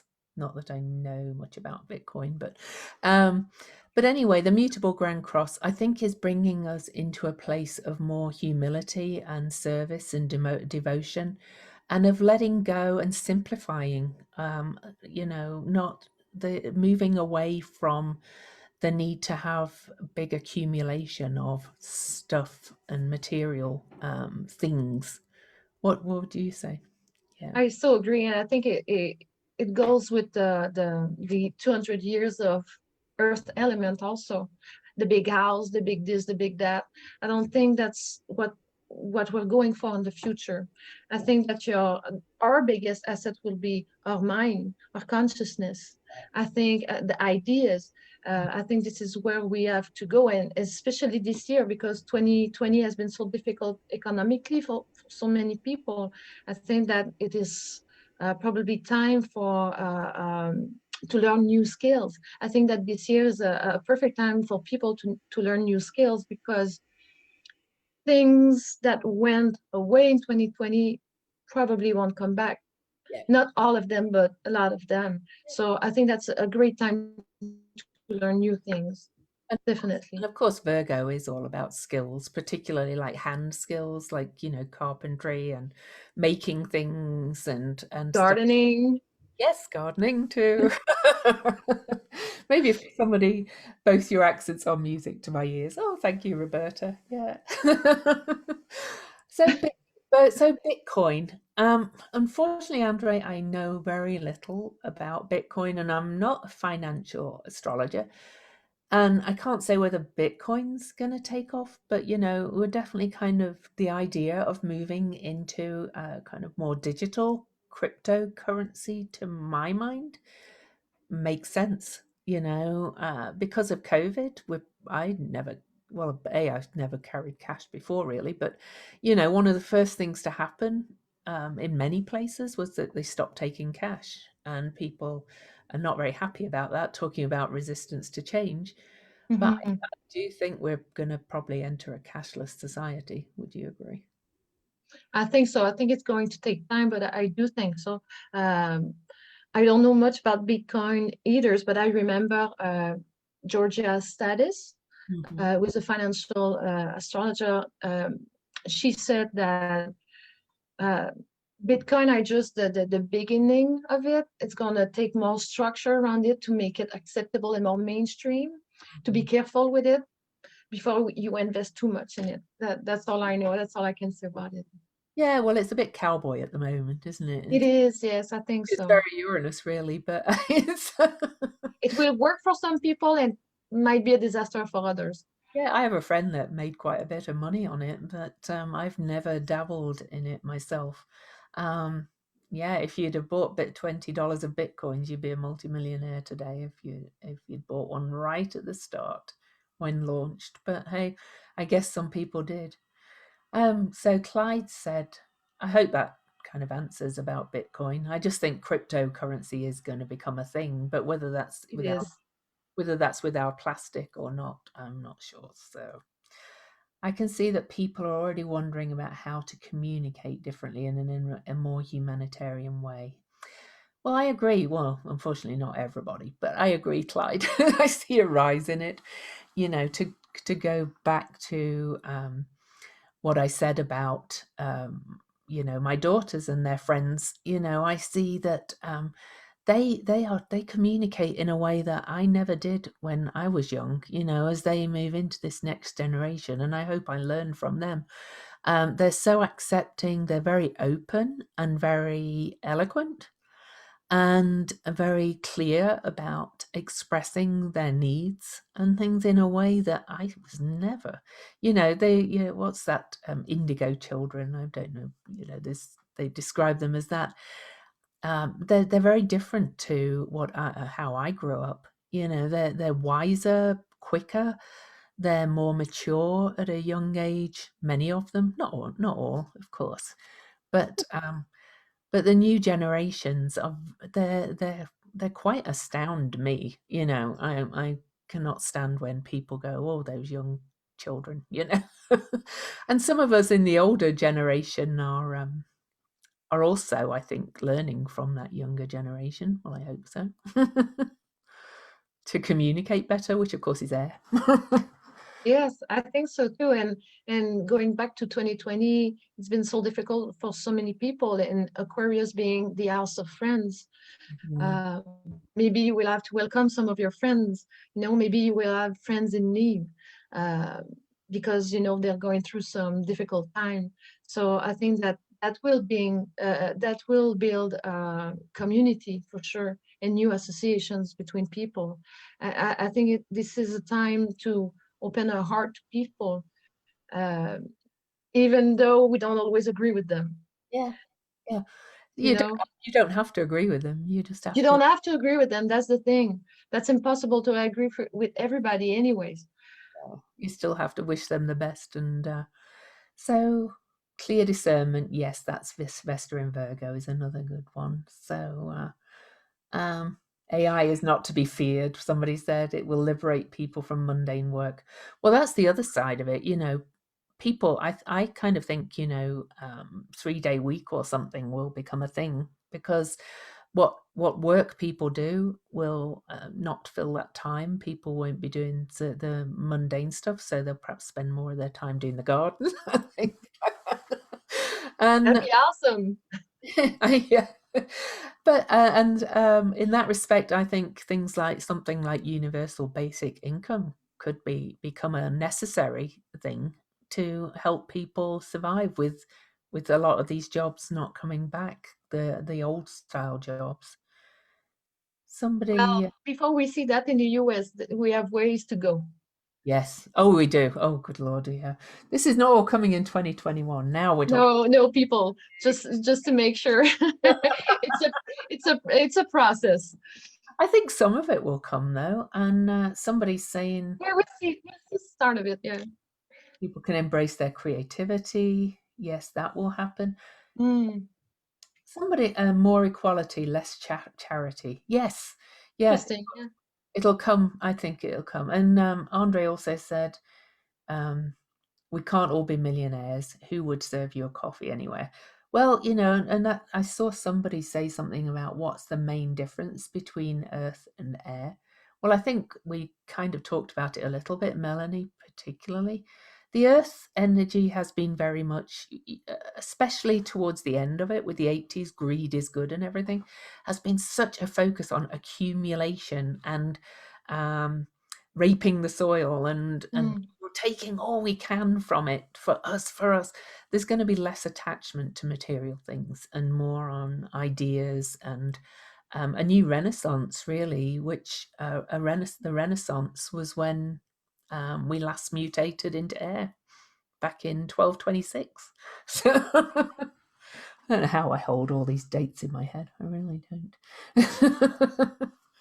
So yeah, giving up materialism in so many ways. Yeah, so Melanie, anything else you want to talk about? I'm just going to look at those dates again too. Well, talking about the Earth again, I think that when we come to the end of a cycle, a 200-year cycle like that, I think that there's an acceleration by the end of that cycle that brings. So in the Earth element, we went so deep into the materiality of it. We went so far into it that we lose ourselves. We lose sight of life a little bit. We lose sight of, like you said, greed is good. Well, greed is destroying the earth as it is. So greed is the primal cause of so many of our problems right now. So if we start thinking in a way that we can create communities and all of that and sharing, it's going to make a huge difference in the future. And that future is in the making. It's not here, but we're in the making. So somebody just says aloha from Honolulu. Aloha. Aloha. We were talking about the Big Island a little while ago because of the eruption on this major energy that we've got today, of course. So we could talk a little bit about Jupiter entering Pisces. in May, and then leaving again July 28th, but not re-entering till the end of the year. But we're going to get a really good big taste of Jupiter in Pisces. So, of course, we just, over a recent period had Jupiter in Sagittarius squaring Neptune in Pisces. And that was kind of a real shift in faith versus belief and real dissolution of old belief systems. I know in Utah, where I live, we have the Mormon church here, and a lot of people have left the Mormon church since that square. Oh you know, yeah. yeah. And I just think people are just shifting. I'm not saying anything against the church particularly here. I don't want to get into that, but it's just a shift away from those patriarchal systems, really, I think. How do you think when Jupiter goes into Pisces, what's that going to bring us? I think, well, what we talked about, all the humanity, all the being the heart in the machine and all of that, the connection to spirituality, of course, because of Pisces. But I think it's going to be maybe we'll get glimpse of enlightenment, just little glimpse. I don't know. I hope so. Having Jupiter going into Pisces just for it's going to be what, like 2 months, I think. Yeah, 2 or 3. Yeah, 2 or 3 months. yeah. But kind of reminds me how last year when 2 months, yeah. So it kind of reminds me when Saturn went into Aquarius for the first time last year. It went for 4 months, I think. So we got a taste of that, and now it's back in Aquarius, and we get a taste of that again. So more lockdowns, as we can see in the world. And Gone weird. yeah, you're losing your background. Oh, the sunlight's shining in through my window. Oh well, you'll just have to put up with it. Doesn't matter. That's An it. effect skiddick. It's in this weird energy we're in at the moment. It's crazy vortex we're in right now. But yeah, Jupiter in Pisces as well. I see more of the spirituality, but more the kind of nature spirituality. I hope so. With Pisces being very connected with the natural world and the connection. I also think there's going to be and I see it with a lot of my clients already, a big increase in what I could call psychism, if you like, or psychic behavior or intuitive nudges. I'm not talking about necessarily, mediumship, but definitely kind of being tuned in and connected to just the messages in the ethers, whatever that means for you. This is really interesting. It shifts. And I did notice that myself when Jupiter was squaring Nodes. Oh no, sorry. squaring Neptune, as we headed towards the end of that cycle. And now Jupiter, of course, will start to approach a conjunction with Neptune.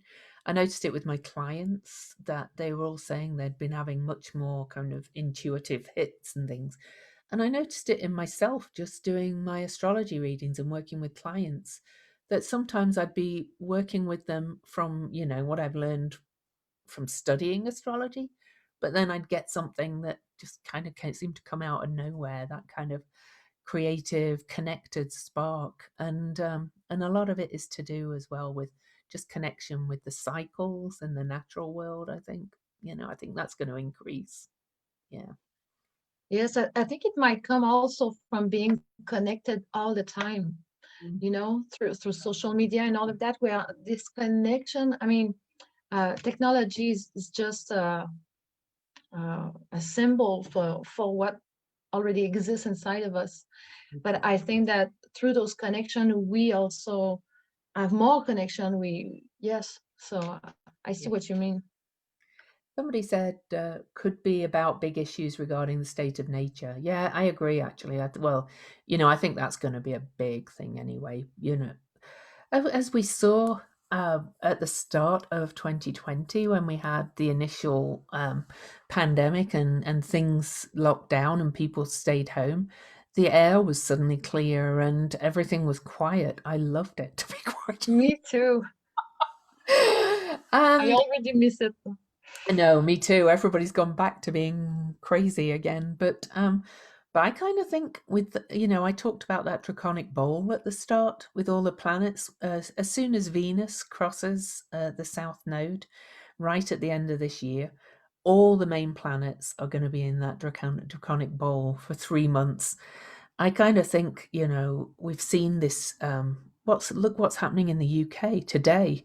All these countries are banning flights to and from the UK because of this variant of COVID that's not more deadly, but spreads much faster, which is kind of concerning for me because my family's all back there. But, it's no more deadly though, and treatments are better. But if it's spreading faster, I think we're going to get another lockdown. And I think people maybe humanity needs a bit more of a lesson about what we could be without. We don't need to be driving here, there, and everywhere all the time, and gathering in masses everywhere. We just don't need to do that.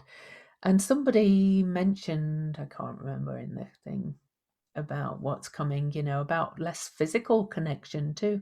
I think that's going to continue. I think we're going to, not saying we can never hug again, and I don't mean that by any means, but being a British person now living in Utah, British people are not generally huggers, right? Okay. So I had to learn to be a hugger living in the US. And now I'm like, I don't have to hug everybody because they all want to hug. I'm a hugger and I miss it dearly. Yeah, But but you can hug your closest, nearest, and dearest. yes, You don't have to hug everybody in the world. you don't have to hug everybody. That is for sure. But I agree with you. I think that the handshake and all of that, I think it's going to change. That is for sure. It's not going to feel as natural as it did before to be with other people, at least at the beginning when it's going to be. But with Saturn back in Aquarius, in the first degrees of Aquarius, I think we're going into lockdown, like you said, probably. Well, I don't know if it's a lockdown like we had in last March. No, I don't know but what it's going to look. I don't know what it's going to look like, but I don't know what it's going to look like either. But it's definitely going to be until March before maybe we can feel that we're getting over this, but it's not over, unfortunately. yeah, I agree. Jupiter in Pisces, the price of shrimp will go up. Probably, yes. Probably yeah. I don't eat shrimp, so I'm good with that. I'm not a big seafood person. So I know it sounds drastic, but I do feel we do need the total lockdowns to learn we shouldn't go back to our wicked ways regarding pollution, etc. Well, I think Melanie and I probably agree with you, but I'd hate to be accused of promoting that. No, but at the same time, COVID is the same source. The problem is the same with COVID or climate change. It's the same. It's the way we interact with nature, the way we impose on nature. That's the same. That's the same thing. So I absolutely agree with what the person said. Yeah, me too.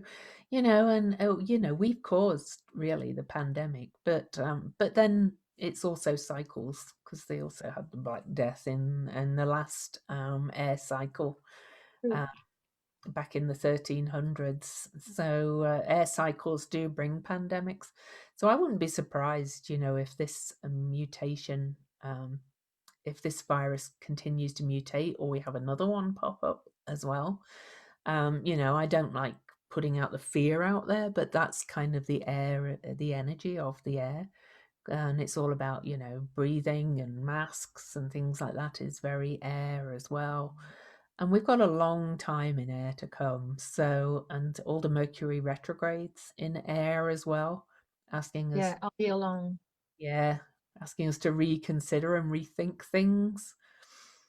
I even thought maybe we learn how to relate with the things we are doing to animals. Well, let's hope. I so agree with that. I think that's really Uranus in Taurus with the square to Saturn. Maybe there's going to be a change regarding our retreat animal, and and yeah, of course, I think it's all part of where we're going with the Aquarius mind. I think thinking a little bit more of the other. Yeah, I agree. So I love interacting with the comments, by the way. So thank you all for, Yeah, thank you. because this was supposed to be a solstice celebration, and you know we're all celebrating the solstice, and it's in both hemispheres, of course. So in the southern hemisphere, We can see that it's winter here. in the southern A winter t-shirt. Not t-shirt, but shirt. southern hemisphere, they're going to start losing the light, and you know, talking about the age of Aquarius, I think we're becoming, well, it's becoming more globalist. We understand the perspectives of other parts of the globe now, and you know, I've seen more posts today recognizing that it's not just the northern hemisphere return to light solstice, that it's equal and opposite on the other side of the globe. So so I think we have to recognize and come to that middle point in many ways.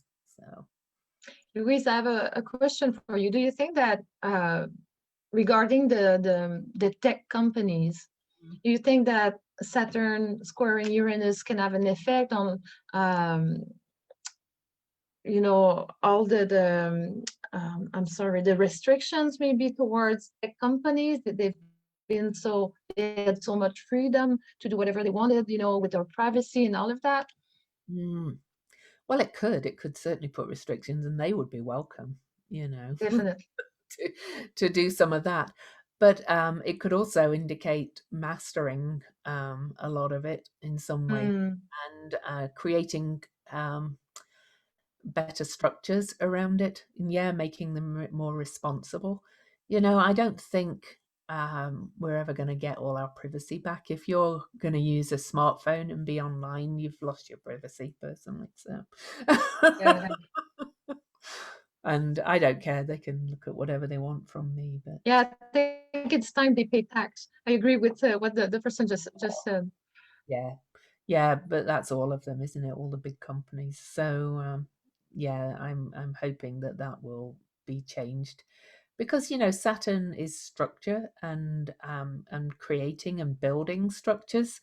So I think new structures are going to be created, and you know, perhaps restrictions on and around cryptocurrency, or maybe not so much restrictions, but more what somebody said about making it more, you know, mainstream kind of thing, more controlled, less cowboy. I think you said that. So yeah, so we've got lots of things going on here. I love all this interaction. Jupiter in Pisces, perhaps an invitation to reflect on what feeling connected means for individuals. And is it a personal? It is a personal thing. Yes, it is. As physical connection is challenged by the virus. And I think we've seen some of that already. Yes, definitely, Corinne. You know, a lot of people have learned to connect on Zoom. You know, people are having funerals on Zoom, and you know, family holidays on Zoom. You know, like one of my friends loves to cook her big family dinner all year, but she almost died from COVID early in the year. So she wants to protect her family. So she's taking all the restrictions very seriously for their sake. And she still cooks the big dinner, but then she puts it all in containers on the doorstep. They pick them up, go home, cook it, and they all eat together on Zoom. We've got to learn to like use our imaginations, which is very Aquarian too. So yeah, Definitely. yeah. Saturn is very good in downsizing too. Oh, definitely. Yeah, I think we're going to learn to, you know, want less, need less. And I see it in myself even. I don't think I've ever been really materialistic, but we were just out the other day, and there was a rock shop, you know, crystals and things. And my husband said, "Do you want to have a look at all the things outside?" And I was like, "I don't need anything like that." Just, you don't, I think we've realized we don't need all that stuff anymore. You know, we don't need like a whole cabinet full of crystals and all that kind of whatever your stuff is. Yeah, that's always the question. Yeah. Claudius. Yeah, that's always the question, do I really need it? Do I really need it? And most of the time we don't. And that's also Vesta in Virgo, I think, and this Grand Cross. That's meaningful. What's meaningful? What's useful? That's a good Virgo word too. I heard that you are Sagittarius, so am I. What these few months hold ahead for us. Oh, big change.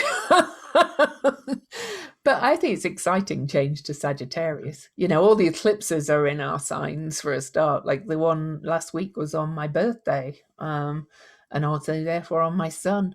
So, there's kind of big changes, but I think it's kind of moving towards what we really want. Probably some studying, probably some teaching even, depending what you do. Sagittarians are really getting eclipsed, and that's resets. So in a good way, I think. So the biggest threat to democracy are the social medias right now. Well, maybe there'll be some restrictions with them too. Who knows? Personally, I adore social media, so I'm not. And I've learned to use it how I want to use it. And that's Saturn as well as personal responsibility about how we use it. And, yeah. But I do think that Saturn in Aquarius is going to bring some responsibility to the use we have with our social medias and the tech companies also. I think there's going to be some restriction. I do think so. Yeah. I hope so. And some of it from personally is from the self. I know personally I've actually, downsized my Facebook friends list for a start this year and restricted what I share outside my friends list and things. I think people are becoming more prudent, which is a good thing on social media. Some people are leaving it altogether, but that's fine too. So. Absolutely.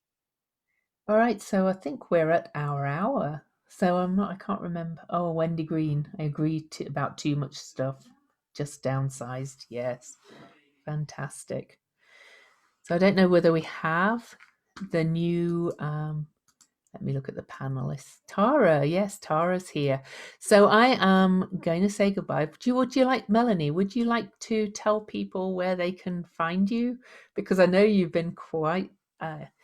She's a bit of a shy. I had to kind of push her to come out here. She's my little protege, and she's an amazing astrologer, as you can tell.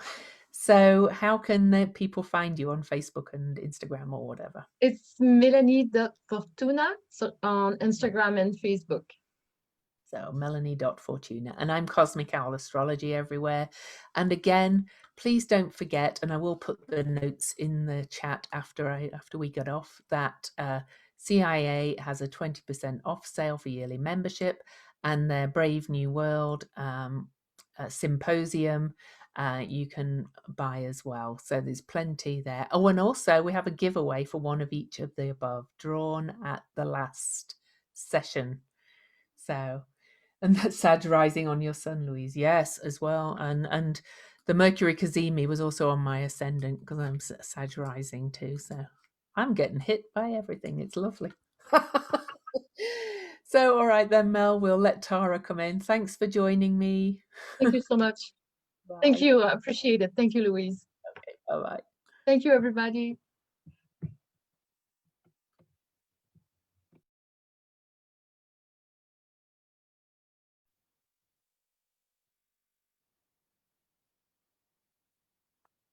Okay. All right. Whoops. Hi. Sorry.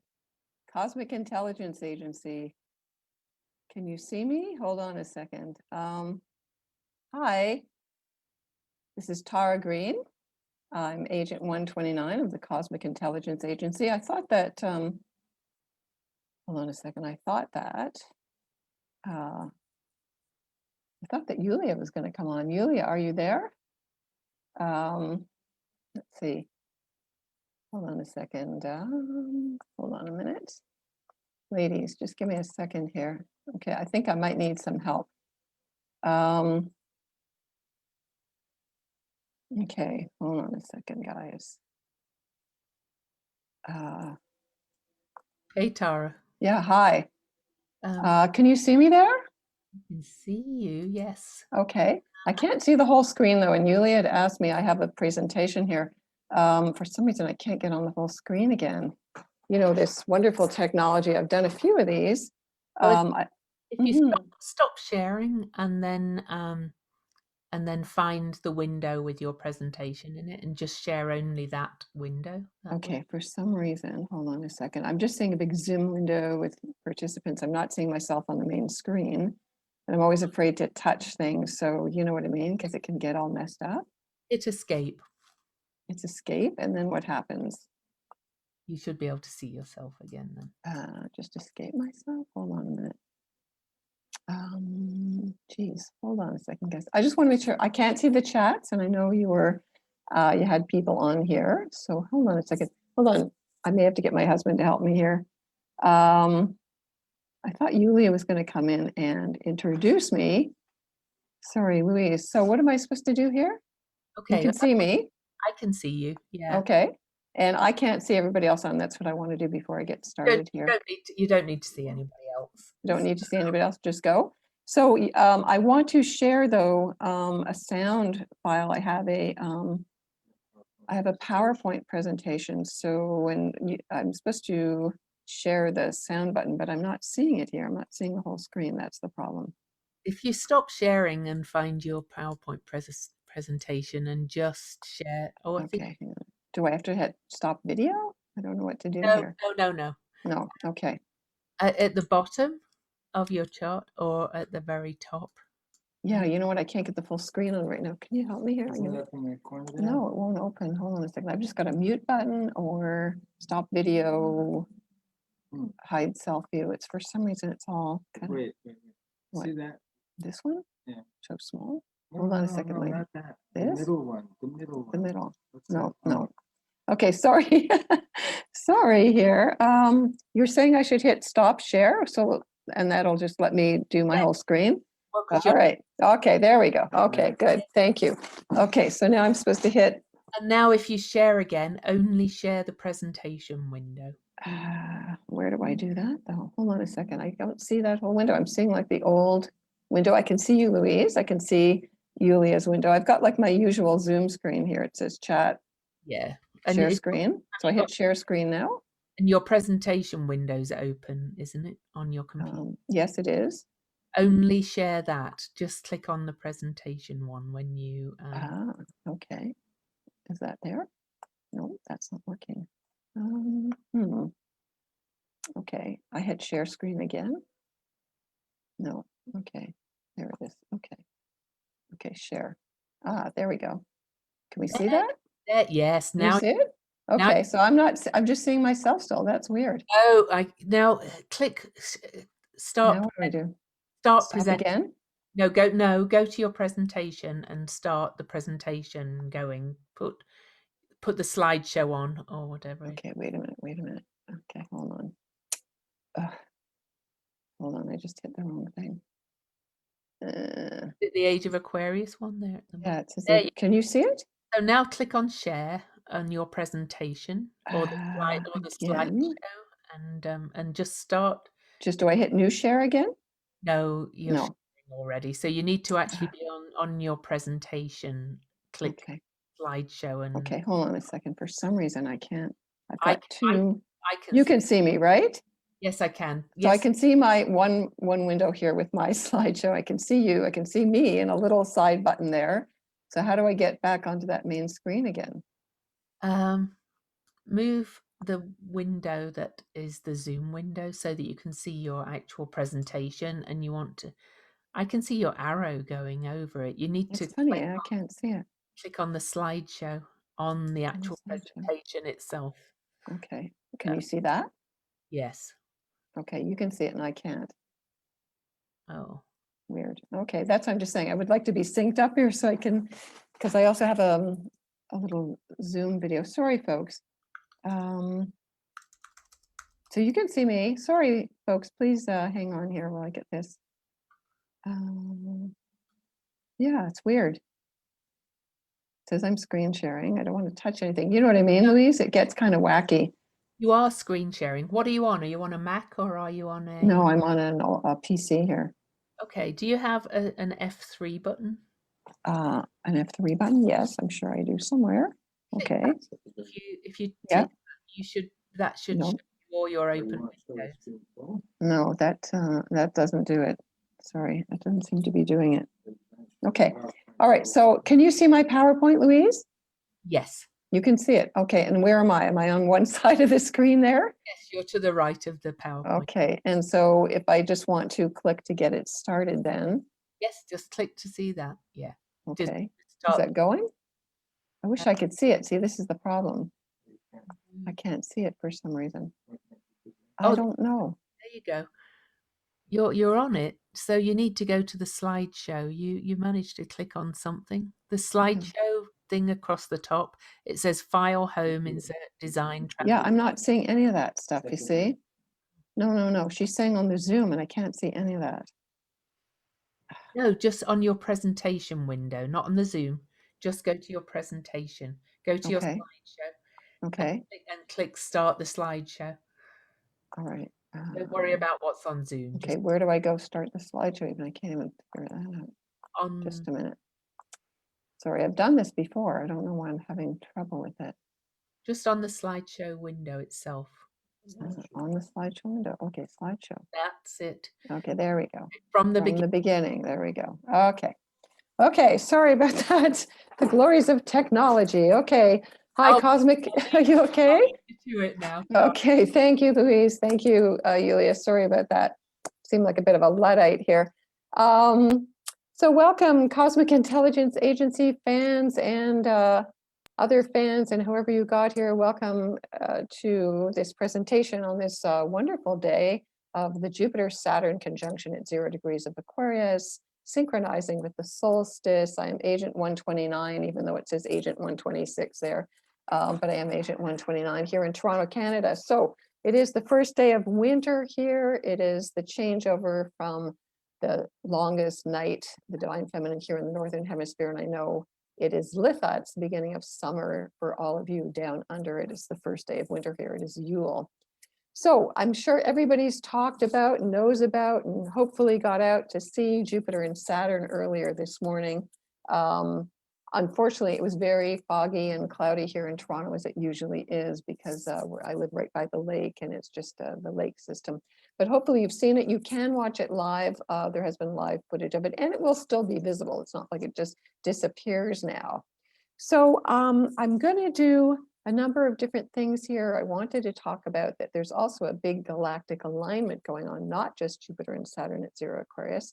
And I wanted to talk about this Alluro, this magic box prophecy. And I want to thank Olga Morales and Yulia for presenting this. I was really enamored with it and really got into it and read the whole article, and it really clicked with me because they mentioned the Pleiades. And I've always aligned with the Pleiades and the famous star system, the 7 sisters that are at the last degrees of Taurus at 28, 29 degrees Taurus, and the major star Alcyone, the central sun at 0 degrees of Gemini now in tropical astrology.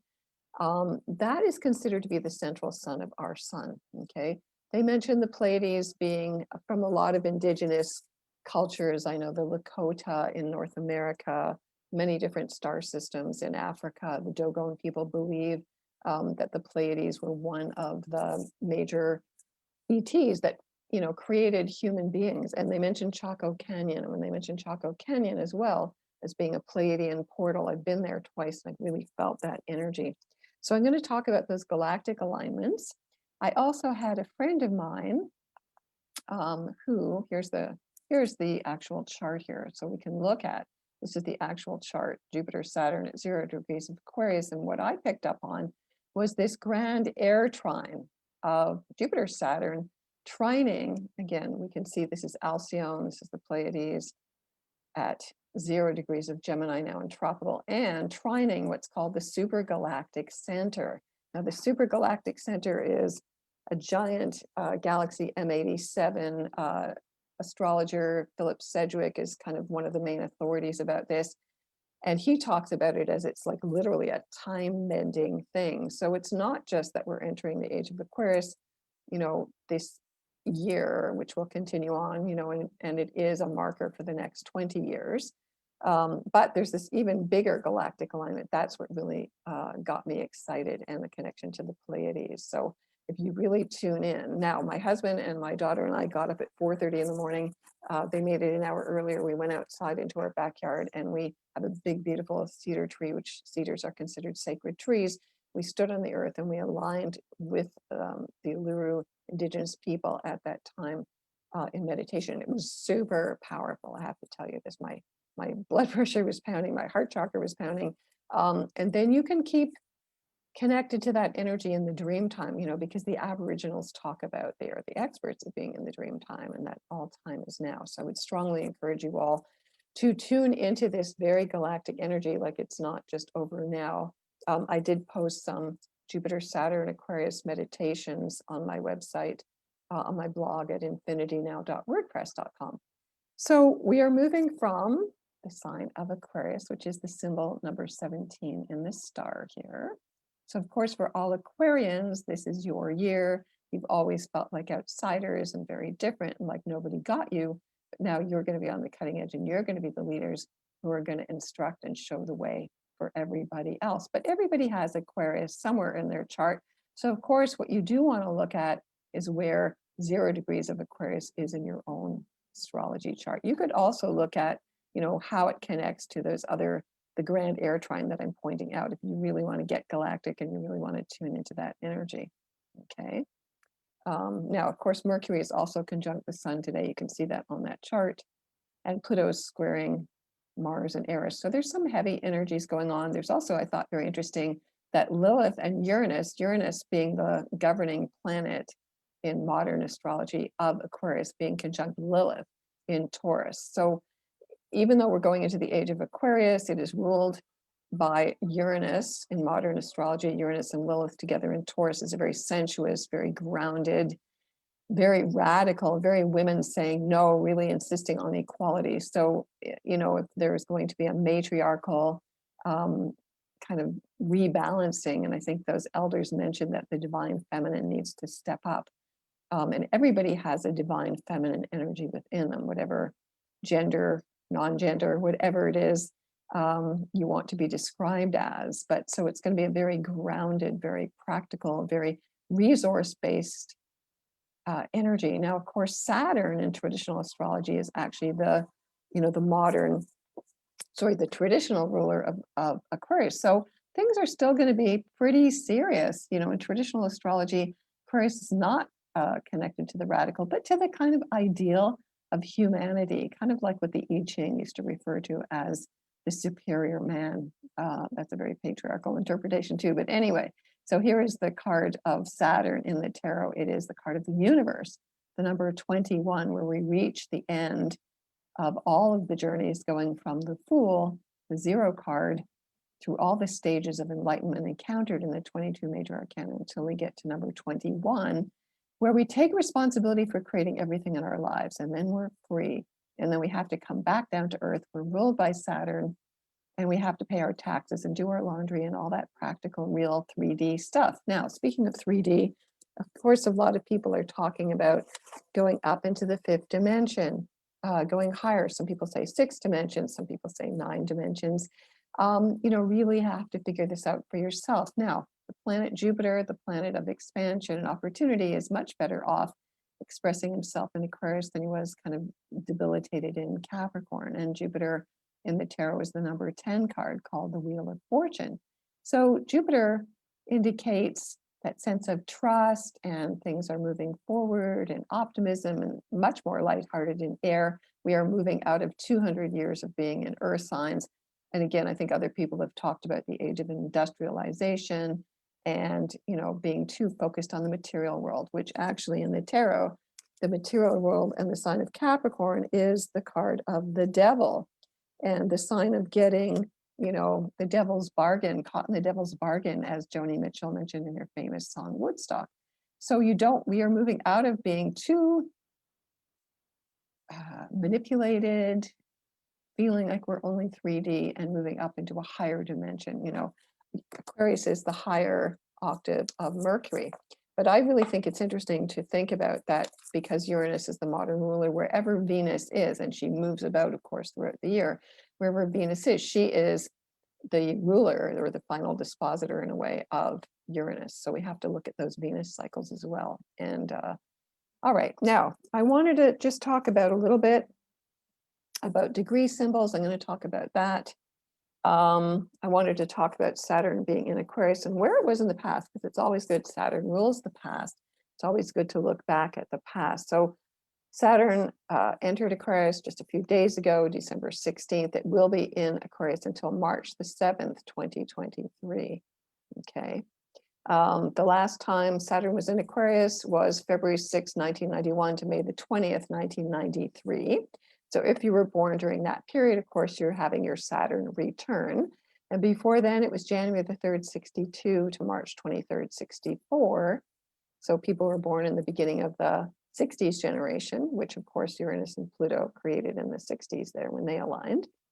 And then before then, November 19th, 1932 to February 14th, 1935. Okay, now, something else I want to talk about here. Jupiter in Aquarius. Okay, now Jupiter is going to move very quickly through Aquarius. It will actually enter Pisces, which is the other sign it rules. So that's going to bring in a new energy when Jupiter enters Pisces. It's in the spring of 2021.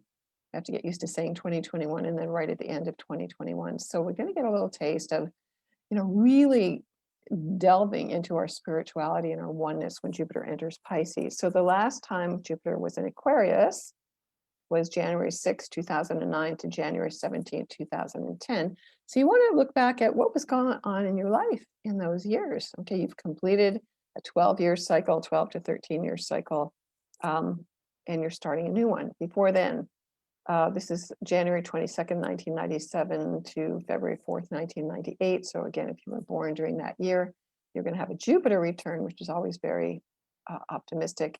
Before then, February 7th, 85, February 20th, 1986, February 24th, 1973, February 24th, 1973 to March the 8th, 74, March 16th, 1961 to August 12th, 1961. I wanted to mention there was something else here that I wanted to talk about. Oh yeah, that it's going to be in the Chinese calendar. It is the year of the metal ox. And of course, ox is like Taurus again. There's also going to be 7 major planetary cycles that I came across that will energize Aquarius, the 11th sign of the zodiac. Okay. Again, Uranus was in Aquarius starting when the internet started, 1996 to 2003. And it will be there again in 2079 to 2087. Neptune was in Aquarius, 1998 to 2012. There's a lot of young people born at that point. Chiron was in Aquarius from 2006 to 2011. So again, look back at these times in your life and kind of get the sense of what was going on in my life while we were under these heavy Aquarian energies. Jupiter was conjuncting Neptune in 2009, and Jupiter was conjuncting Saturn 2020. Pluto was in Aquarius, or will be in Aquarius actually, from 2024 to 2044. Okay, now I also had, let's see, how do we continue on here? Yes, okay, a friend of mine, a Cal Jags, who is a shaman, a very high shaman in Sedona, Arizona. I asked him, my intuition was that he needed to be part of this, and he's a sound healer and a shaman. I asked him to create a Jupiter Saturn GONG ceremony. And because everything is about sound and vibration, I thought it would be really wonderful for us all to sit and watch and feel this beautiful video that he made. It lasts about 5.5 minutes.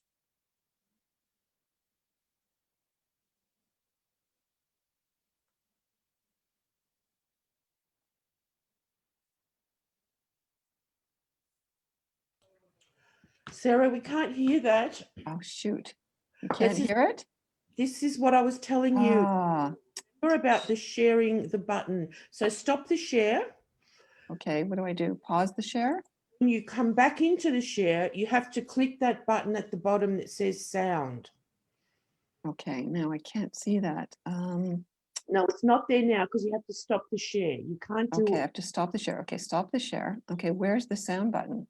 Go back to exactly what you did before to begin that presentation. So start the geez. share again. Okay, share screen. Okay. Before you go any further, you see the box with all your window options, which Oh yeah, share sound. Got it. Okay, great. Okay. back to this. That's it. So is it going now?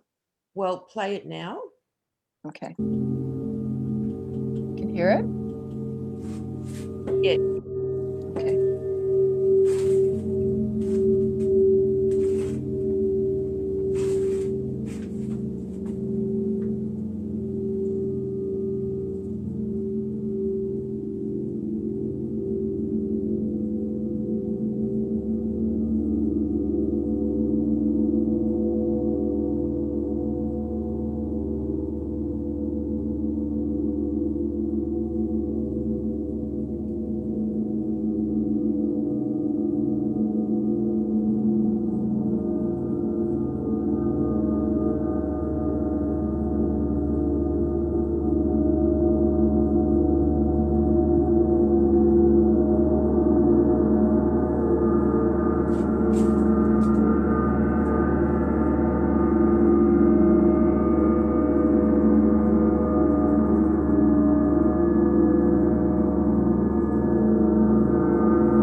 intense, very powerful. It can be a wild ride. Enjoy. Okay. So, Cosmic Intelligence Agency, that was very powerful. So I hope that you got that vibration there from Sedona, Arizona, amplified by the vortexes. Okay, now, oops, we don't want to do that again. Okay, hang on a second. Can everybody hear me again? Okay, so I just want to mention that, let's see if we can, whoops, nope, I don't want to do that again. Okay, hold on a second, let's get to the next thing. There we go.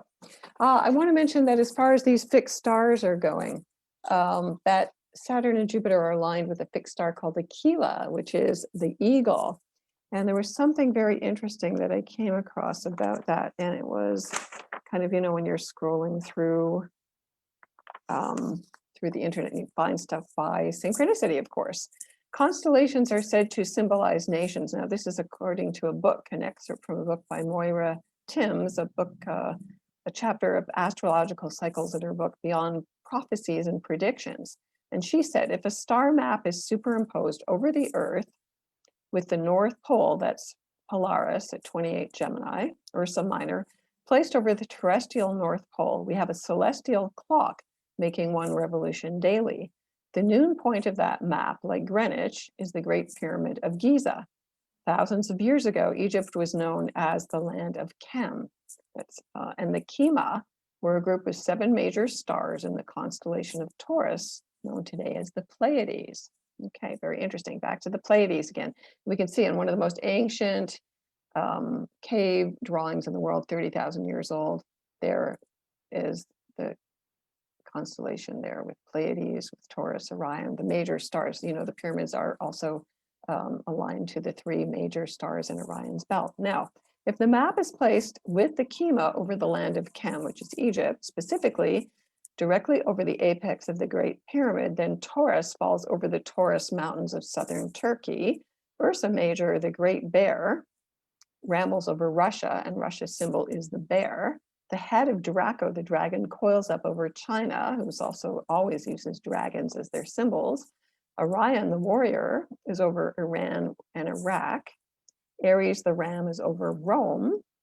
And Capricorn, identified with the god Pan, falls over Panama, Panuco, and Mayapan, which is the old name for the Yucatan. Aquila, the eagle, spans the United States. And what is the United States symbol? It is the eagle. So where the Jupiter-Saturn conjunction is happening, you know, the analogies are so obvious, as above, so below. I thought that was a really fantastic reference to come upon. Now, I also wanted to talk about some degree symbols as well. Now, I know that following me here, there's going to be Linda Hill doing Sabian symbols with Yulia there. And here's a picture of the Jupiter-Saturn conjunction that happens every 20 years in New Science. This is the famous Kepler drawing of that. Okay, and this is the symbol of the age of Aquarius. Again, in the tarot, there's many variations on that. This is the card of number 17, the Star of Hope. I also came across an interesting reference that in the Kabbalah, the number 17, or every 17th degree is ruled by Venus. So if you have any planets at 17 degrees, you want to pay attention to that as well, ruled by Venus. Okay, the Star of Hope. So traditionally, or in modern, not traditionally, modern astrology, Aquarius was the star of wishes, hopes, and dreams. So we want to put out our new wishes, hopes, and dreams, okay, today. Okay, and then in Aquarius, these 3 cards represent the symbol of Aquarius. There's the star, this is in the Thoth deck, there's Saturn, and this is the court card or personality card of Aquarius. It's called the Prince of Swords. Okay, now, I'm going to talk about some Aquarius symbols here, degree symbols. I'm also going to do some tarot cards for everybody because I think I have to watch my time here. I'll pick cards for everybody representing actually what the Jupiter-Saturn conjunction means for you, really for the next 20 years. Okay, so for the first degree of Aquarius, we always go 1 up in the symbols. This is from John Sandbach. This is called the Chandra symbol. So it represents water, of course, because the Aquarius is the water bearer, the water bearer. Okay, now, in Hebrew, it's called Vav, Mem, and Beit. The angel is called Umabel. We work with angels, and it's about affinity and friendship. So the symbol for Aquarius number 1 is deciding to die. A vampire walks into the sunlight. Okay, so that's also called an omega symbol, called manifesting the experimental. And there's also a degree angel for that called Yazalel, heaven on earth, fidelity, loyalty, and allegiance, which sounds very Aquarian. So this degree is about the sacrificing of personal desires to a higher purpose. That's exactly what Aquarius is all about. When one way of life has worn itself out, it's time for a change. And why things have been so intense in 2020 is because this is the dying of the old patriarchal age. Okay, we know that. Okay, and that's why it's so intense. Okay, and it was also Pluto Saturn.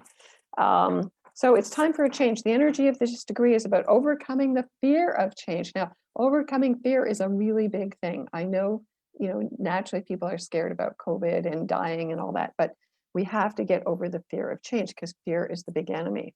The energy of this degree is about overcoming fear of change and letting go of old patterns. So again, I was watching Louise and letting go of the old, decluttering, old mind ways. This is Aquarius, changing your mind, the winds of change, the wild winds of change. There will be a lot of hurricanes. I know I saw that in Hawaii, the volcano blew up again, and that's really in harmony with this energy, because really when you align the planets with those big galactics, they create change down here. So that was an incredible synchronicity as well. It wants to bring whatever is hidden to light, this degree, and to find a way to fulfill true spiritual needs, okay? The brotherhood of man, the sisterhood as well. So the Chandra symbol for this degree is a two-headed calf, and we all have two selves. Now, all air signs are dual nature. Look at the symbols. So Aquarius, I always see the two symbols as waves of electricity. I know it could be seen as quantum waves as well, and as water, So the two-headed calf, we all have two selves, the conscious, objective self, and the unconscious or feeling self. On another level, as Eckhart Tolle describes it, the true self and the pain body. This degree recognizes the divisions that exist within the self, as well as the need to acknowledge and respect all the various aspects of one's being. Whatever parts of oneself we reject or are shadows, we inevitably come into conflict with. Now that is Saturn. Saturn rules the shadows. And the only way to resolve this conflict is to reach across our inner divisions, I wanted to say inner dimensions, and accept every aspect of who we are. This degree carries the message that completely opposite ideas can peacefully coexist. And I'll say, hell yeah to that, because we've been in this total opposition, and the oppositions are necessary. You need polarity. Our functioning universe operates on the polarity of complementary opposites. So the age of Aquarius is every individual has the right for their own way of thinking. And even though people are tending to oppose certain ways of thinking, I think everybody has a right to, I see somebody raise their hand, but I can't seem to see that for some reason. Okay, so everybody has a right to their own opinion. Okay, now, so the degree carries the message that completely opposite ideas can peacefully coexist and actually have the potential to enhance and clarify each other. I think that's a beautiful statement. So now he talks about Pleiadian symbols as well. Back to those Pleiades, the seven sisters. In the desert, a way station to comfort travelers. And something else, he does other symbols here called Azov symbols, little scavengers seeking morsels. The fulfillment degree, Aries 26. I know this is a complicated system, so just bear with me, just listen to the messages. Aries 26, a man sitting at the bottom of a crater with an omega symbol, clearing inner darkness. We then become able to be focused and receptive. The Chandra symbol is the man in the moon smiling. Completely accepting the dualistic nature of our existence brings peace and fulfillment to our emotional self. So that's a really beautiful thing too. There's another one called a Comiskey symbol, a human head in a mass of clouds, which are rose tinted by the rising sun. This denotes one of sensitive and poetic imagination who is capable of sublime flights of fancy. He is somewhat easily swayed by others, although himself capable of showing the way.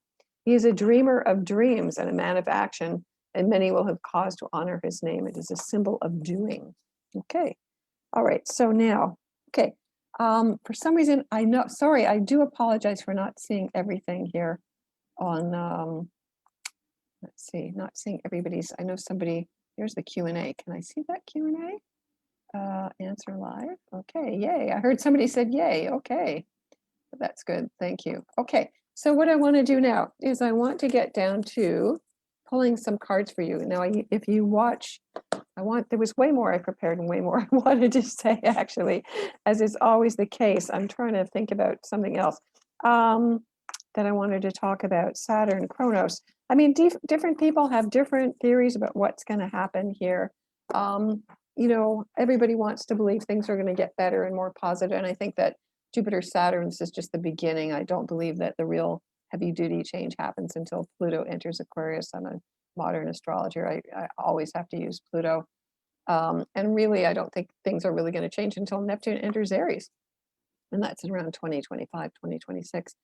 So that's my take on it. But also, I would really tune into the energetics of this. I want to thank my friend Cal for sending me that beautiful video. You can play it again. I think this will be recorded. Play it again. I felt it was really, really powerful to tune into those vibrations. So, all right. So the way I do this, if you haven't been here before, I've got my 22 major arcana here. Plus, I put in a couple of extra cards, very special card that represents, I'll show it to you here, the special card that represents what I like to call the calling card from your guardian angel, holy guardian angel. I mean, every man and woman is a star. That is the symbol of Aquarius. It is bringing down higher consciousness, connecting to your higher guardian angel, your holy guardian angel, down to earth. So in the card here of Aquarius, you can take the position of the star. She's a woman in this card, you know, holding up the cosmic consciousness. So take your energy out to the stars in a meditation, get yourself grounded, send your energy out to a star and take yourself out to that star.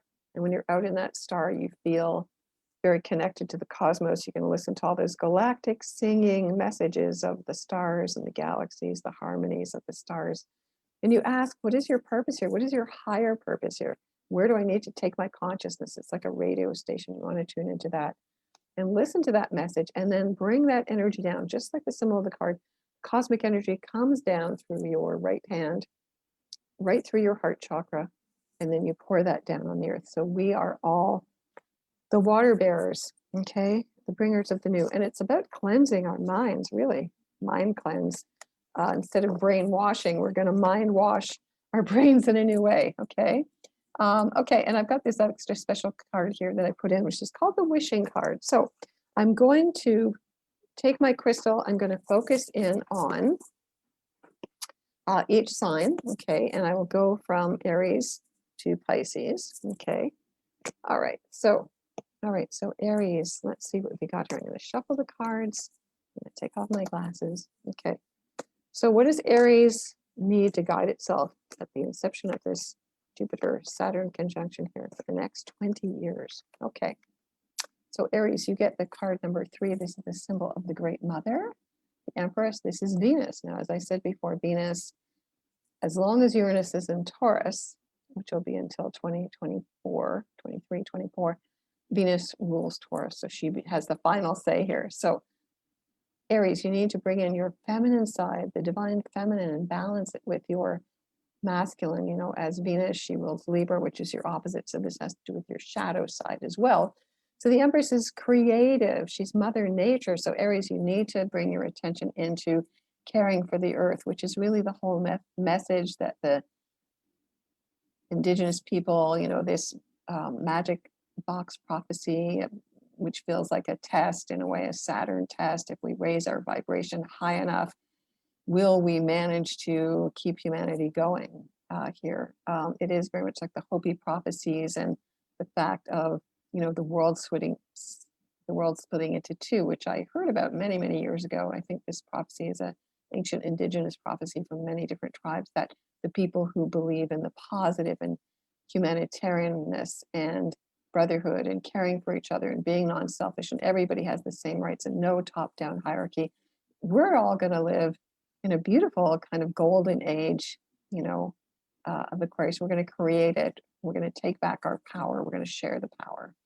We're going to benefit the earth and the animals, and those people who live in fear and who are still stuck in the material plane will kind of go into the dense, dark, very Saturn-like actually world. So the symbol of working with Mother Nature, our bodies, our senses, with love, that's what Venus is all about. So Aries, your warrior nature or your warrior's nature has to be for love. When my son was 3 years old, we didn't let him play with guns. And finally one day he said, Mom, he showed me his finger there in the shape of a gun. And he said, Mom, this is a gun and it shoots love. So for Aries, you have to get your love gun out and really shoot it in very positive ways. So you get number 3 here, Aries, the Empress. Okay, so if you have your sun in Aries, your moon in Aries, your rising in Aries, you can use the Empress to guide you as well. Okay, now we're going to move on to Taurus. Okay, so Taurus, because Uranus is in your sign, kicking your butt with the cosmic, I like to call it the cosmic cattle prod. Okay, you are the governor, you are the holder of the earth, of changes in the earth. There will be earth changes, of course. So what do you need, Uranus, to help you to embrace change, radical change, freedom, liberation, revolution?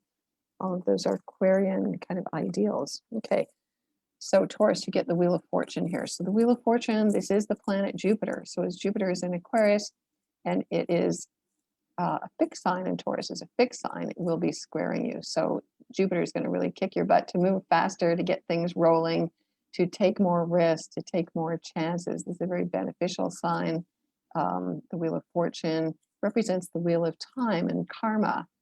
So Taurus, time is on your side. You could look at it that way. I know you don't really like change. And, whether you like it or not, change is the name of the game. So the Wheel of Fortune is going to bring you, opportunity and optimism and good humor and embracing change and ready to move on, and also helping other people. So this is also where you speak your truth. So I want to mention also Taurus rules the throat chakra, the number 5. In the tarot, the number 5 is called the Hierophant, and 2021 will be a number 5 year. So the number 5 is also the symbol of the upturned pentagram, which is the symbol that Venus makes in her 8-year cycle. And Yulia is really quite an expert on those Venus cycles. She's done many workshops on it. So the number 5 being very pivotal here, the Wheel of Fortune, Taurus, speaking your truth, standing in your truth, embodying your truth, really listening to your gut instincts. The more you do that, the more power you have, the more you move forward and everybody else moves forward. So the number 5 for everyone, 2021, we're moving out of a number 4 year, which in the tarot has been the Emperor, the King. It's about power, into the number 5 year, which is much more feminine. Taurus, a feminine sign. The first sign is about embodiment. It's about what our bodies need. So the Wheel of Fortune, trust, take some risks. You know what I mean? Be ready to jump in. Okay. All right. So Taurus, you get the Wheel of Fortune. Let's see, Q&A. Let's see, done. Do I get to see anybody else here? Somebody else raise their hand here? Okay, I can't see that right now. Okay. Let's see. Okay. All right. So Gemini.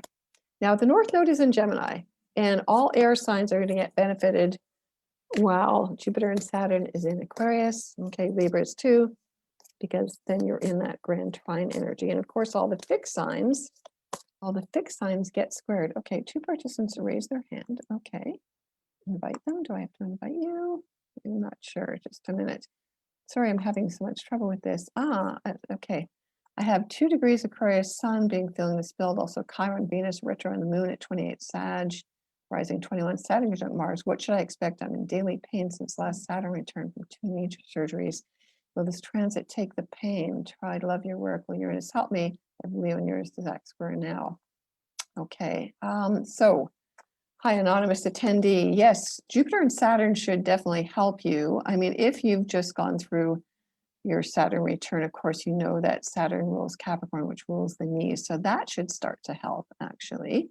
I would work also with homeopathy for you and natural remedies to help you to boost that. Also, traditionally in Indian astrology, Saturn is low iron and calcium. So you need to get some calcium, probably some magnesium as well. Your moon is at 28 Sag, so you are connected to the galactic center. And the last,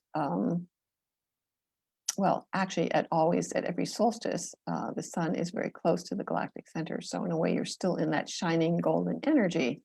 Saturn conjunct Mars is also a difficult energy, but as the planets move on, I think everybody's going to feel that it's lighter. Thank you. All right, so I want to move on to Gemini now. All right, so Gemini, let's see what you've got. Gemini, air signs, North Node, being the leaders, thought leaders right now. Okay, Gemini, so you get the card here, number 14. This is the card of Temperance.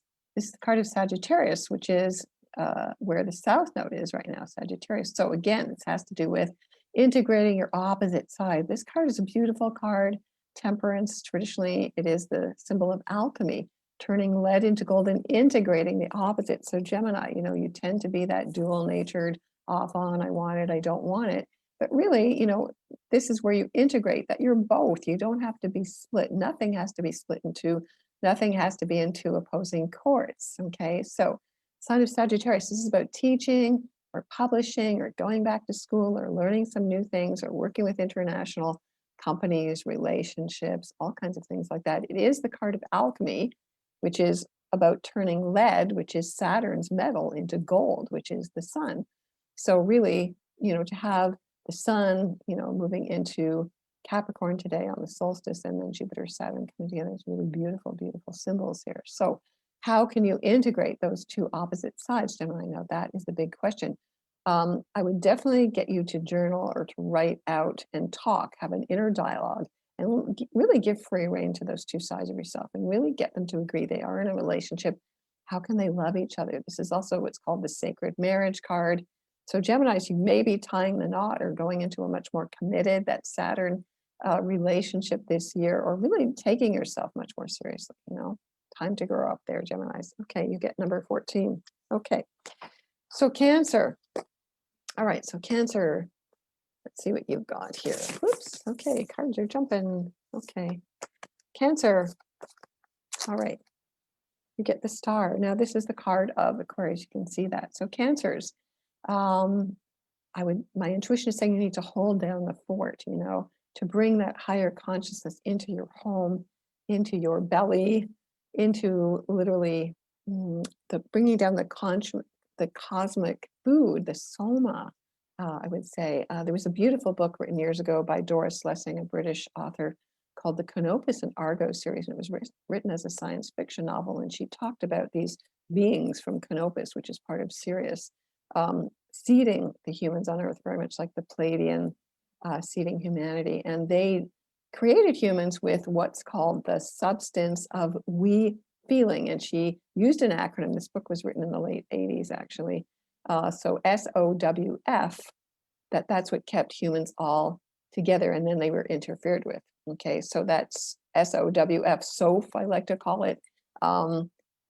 This is what Cancers need to make, to bake, to cook, to eat, all of that stuff. And so I would say, Cancers, really take yourself to this higher level consciousness. How can I serve others and nurture others with detachment? That's Aquarius. I know that, Aquarius has that reputation for being detached and cold and scientific and all that.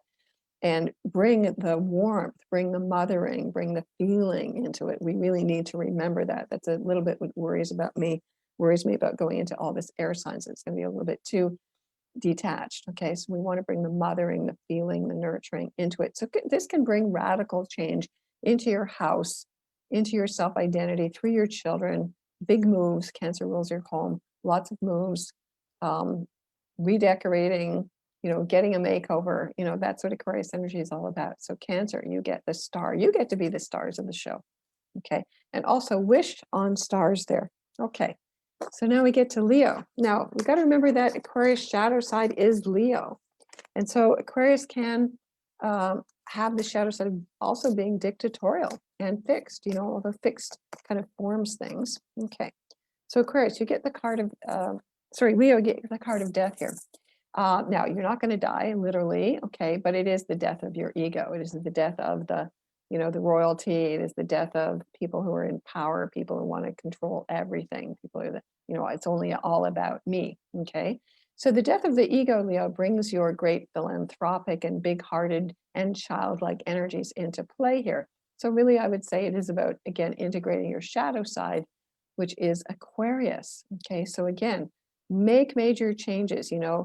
pull out the weeds, declutter, change your self-identity, really get into the deep questions. Who am I really?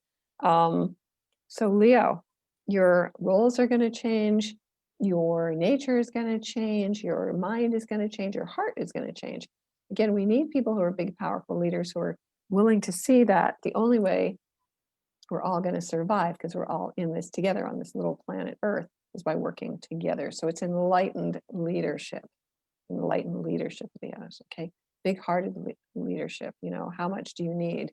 At some point, greed is like boring and, you're going to be taken down anyway. It can't last, okay? It's not sustainable for everybody to own everything, okay? So this is where, of course, the people need to wake up and take back their power, okay? So Leo's major change, transformation, of course, it has to do with finance as well. You may need to change all of your assets. You may want to give things away. There have been billionaires who've done that, given away, like how much money do you actually need? And to spread the wealth gives you more joy and more power. And really, you can't take anything with you. That's what the Aboriginals and the Indigenous people always knew. We're only stewards of this land. We don't own it. Ultimately, nobody owns anything. So this is where you have to kind of, whoop, okay, change that idea, Leo. Okay. All right, so Virgo. I'm watching the clock now. I think I have about 15 minutes left. Okay, Virgo.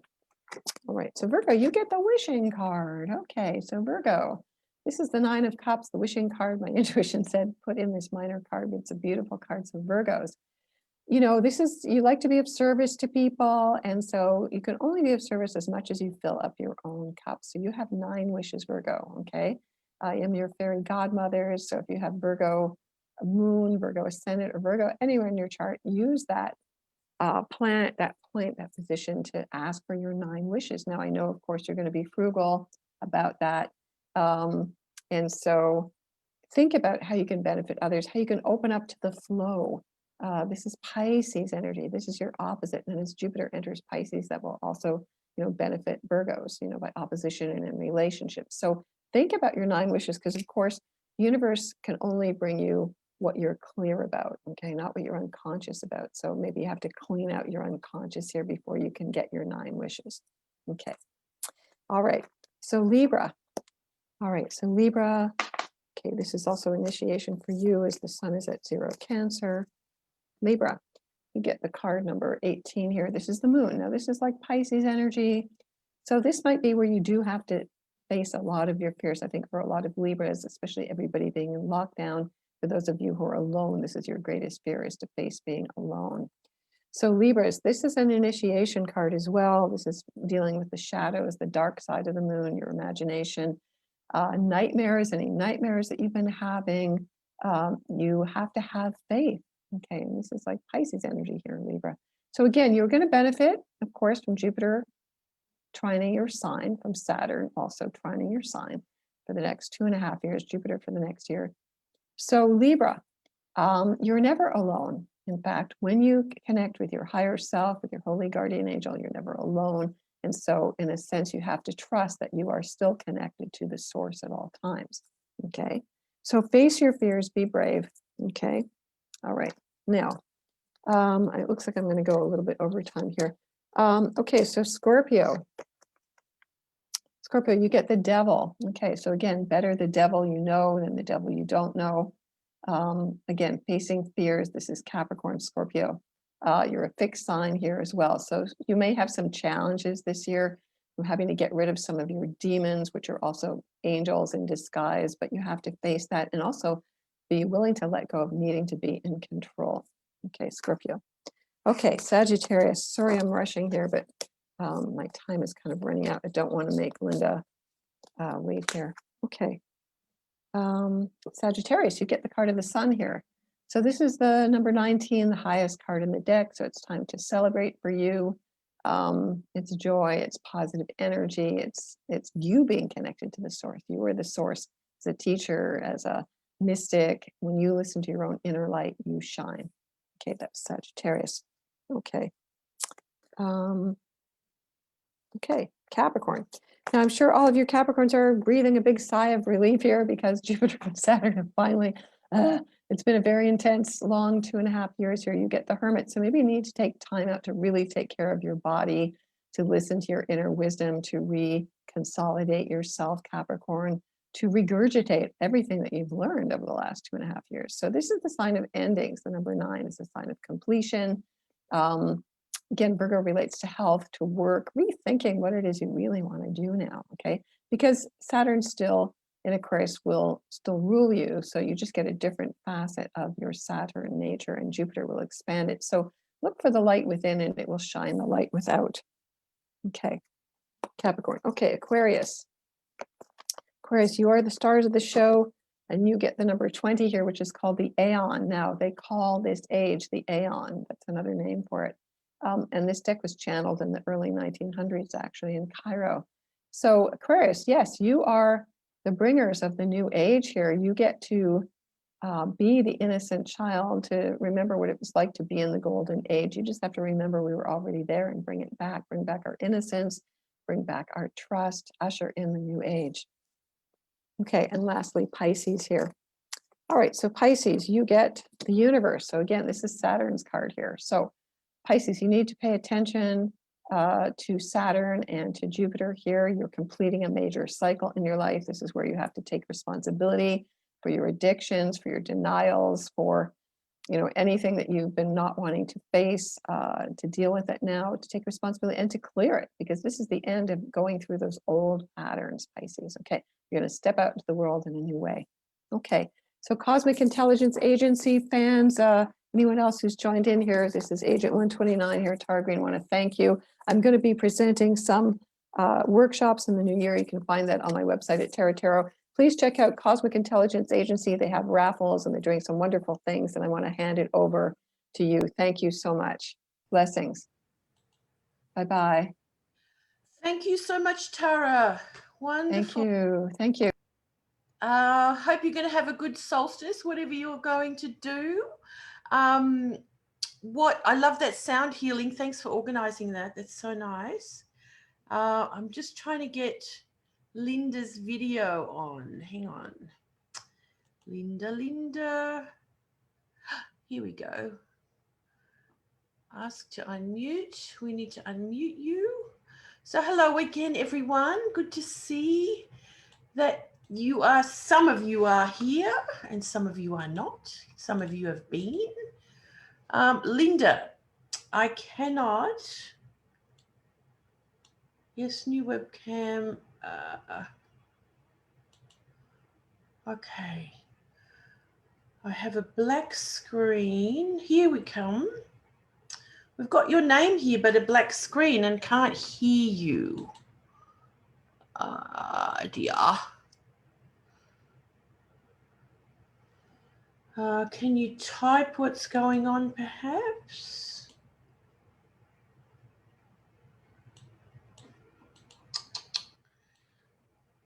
I don't know. I can't hear or see her.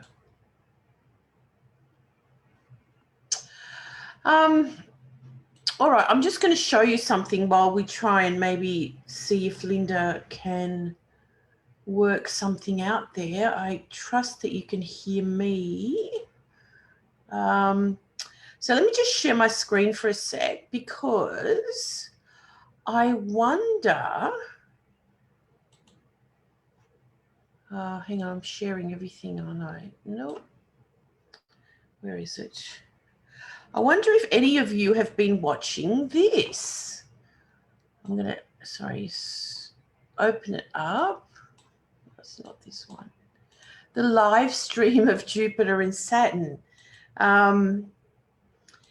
Yeah, it's a live stream. I think it's from Lowell Observatory. So, I've kind of been watching it in and out of seeing what's going on here. So this is the live, Jupiter and Saturn passing each other for all of us that can't see this in real life, if it's dark or whatever where you are. So how cool is that? So yeah, check it out. And this is the zoomed up version, of course. And it looks as though, yes, Saturn's got a little bit longer. Now, let me see. I was seeing them in the telescope. You always see them reversed. So Saturn was, oh, let me think. Oh, because this is the northern hemisphere, so it's reversed again from what I saw. And I don't know if they're just past the conjunction, because what is happening is that what we see, what we're seeing today, if it was like showing there, it's supposed to be closer on Christmas Day. So although to me it already looks like they're passing over. So anyway, keep an eye on that. We're all seeing it for the first time in such closeness. So yeah. Okay, Linda, how about you go out and come back in, because I really don't know why we can't see you. It's obviously your computer and can't hear. I'm going to try and make co-host. Will that make a difference? Let's see if that helps. Oh, now your sound's gone. Sorry about this, guys. What can you do? I hope you've enjoyed what's been going on, though. There's been so many great and varied topics to talk about. Of course, some crossing over, but that's kind of inevitable because of, you know, we're celebrating the same day, so, and the same event. Linda. Okay, I just got to read her. Goodness me. What can you do? Zoom's not responding and dreaded wheel turning. Okay, Linda, you can hear me. Turn your computer off and just come back in, because the wheel turning on a computer is like, you know, there's too much on, there's too much going on. The dread, what do they call it? The dreaded spinning wheel of something, of doom. So I would reboot your computer and we'll wait for you to come on, and I can entertain everyone for a little bit. Okay, how about you do that? That's always the safest. No, but if you've got the wheel on, you can't do much. That's all. Like the spinning wheel, sometimes that can go on forever, as you know, on a Mac. Yeah. Oh, it's stopped now. Okay, well, let's hope so.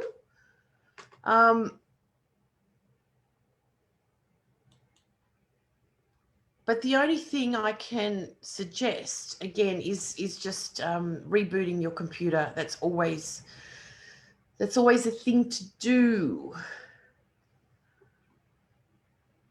Just going to pause the recording.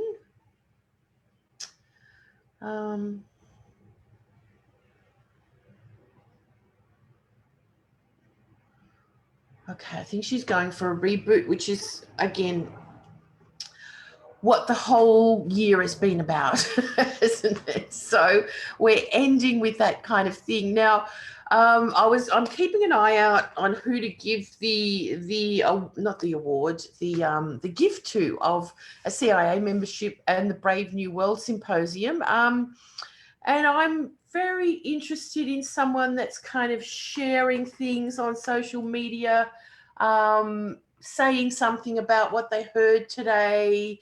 So that's what I'm going to be looking for, okay? Someone that perhaps is doing that to kind of help spread the word.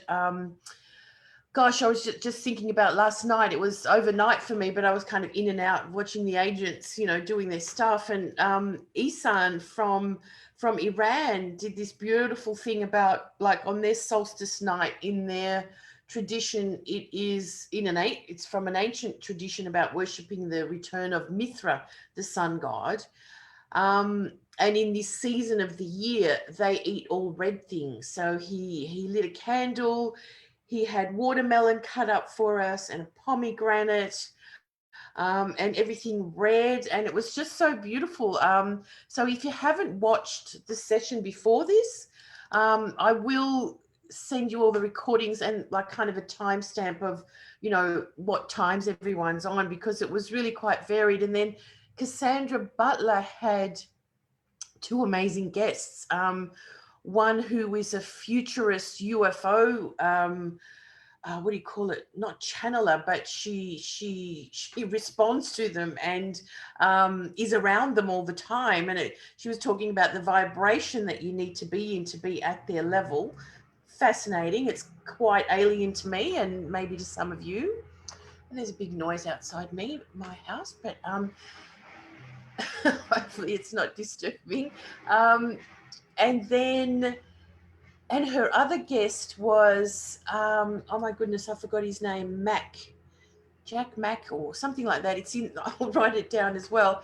And he was an ex-military intelligence agent who was talking about how to deal with fear. Tim, sorry, thanks, Patty, Tim. And some really, really fascinating, he's also a reverend, he's now a reverend, and he helps so many people as a chironic healer to help them deal with trauma and fear and a lot of things that people are going through. So I really suggest that you listen to that as well. Here we go. How's that going to be? I hope that's going to be better.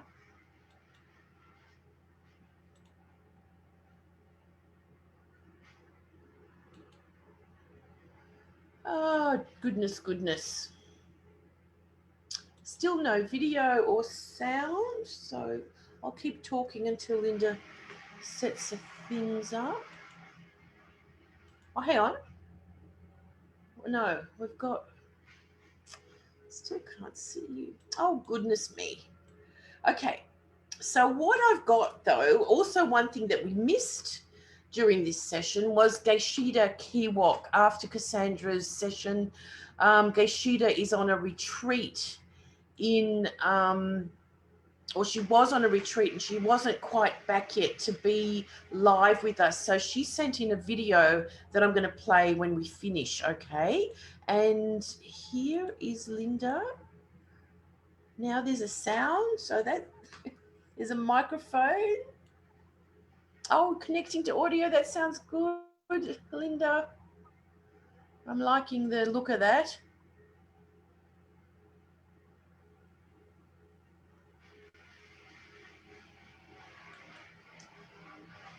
All right, Linda, can you say something?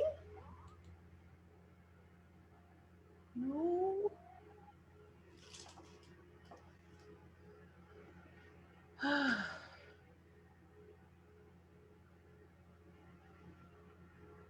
Still a problem somehow.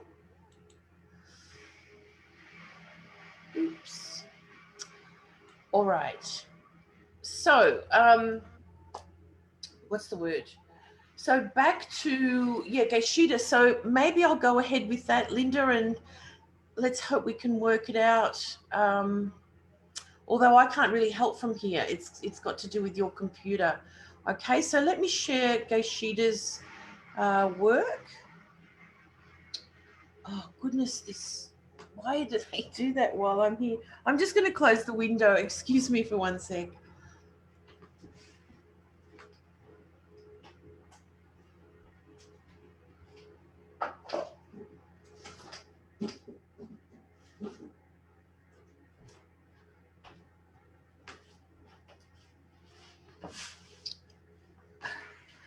New computers, the new age of computers, hey? Okay, so let me share my screen. Resume recording. Share screen. And let me just find this again.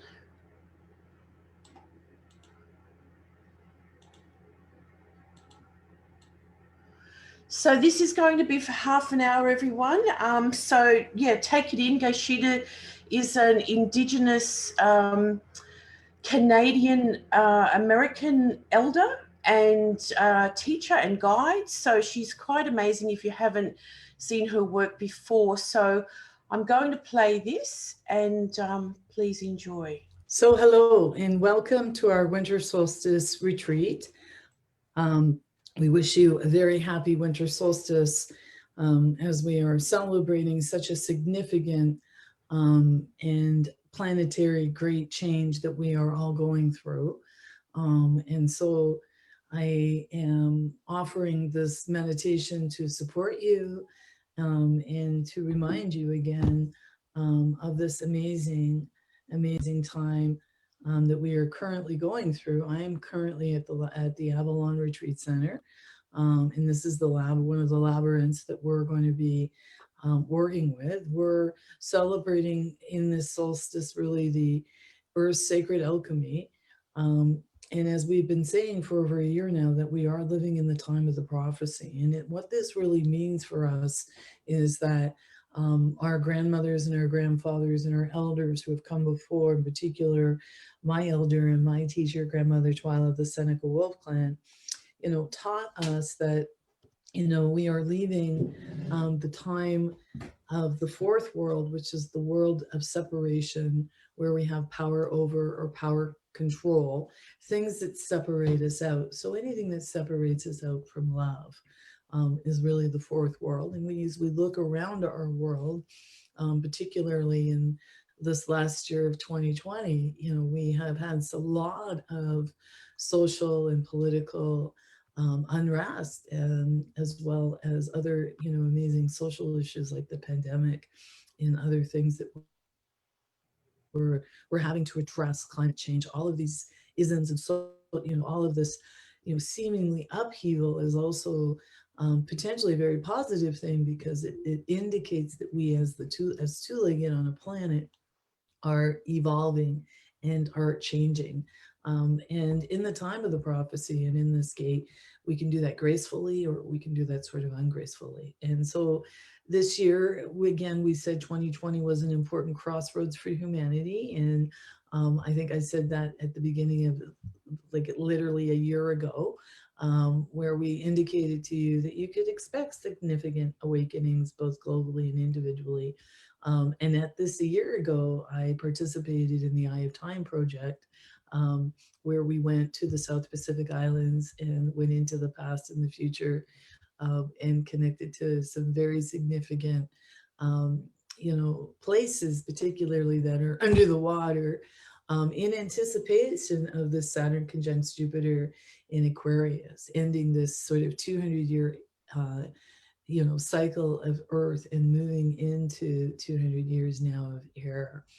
And since the union of Jupiter and Saturn will set astrological themes for the next 20 years in motion, Saturn in Aquarius will be an aid in analyzing, sort of that fourth dimensional belief systems, and, supporting you in moving into new thoughts, new understandings, and new perspectives. And so again, this is a very significant time.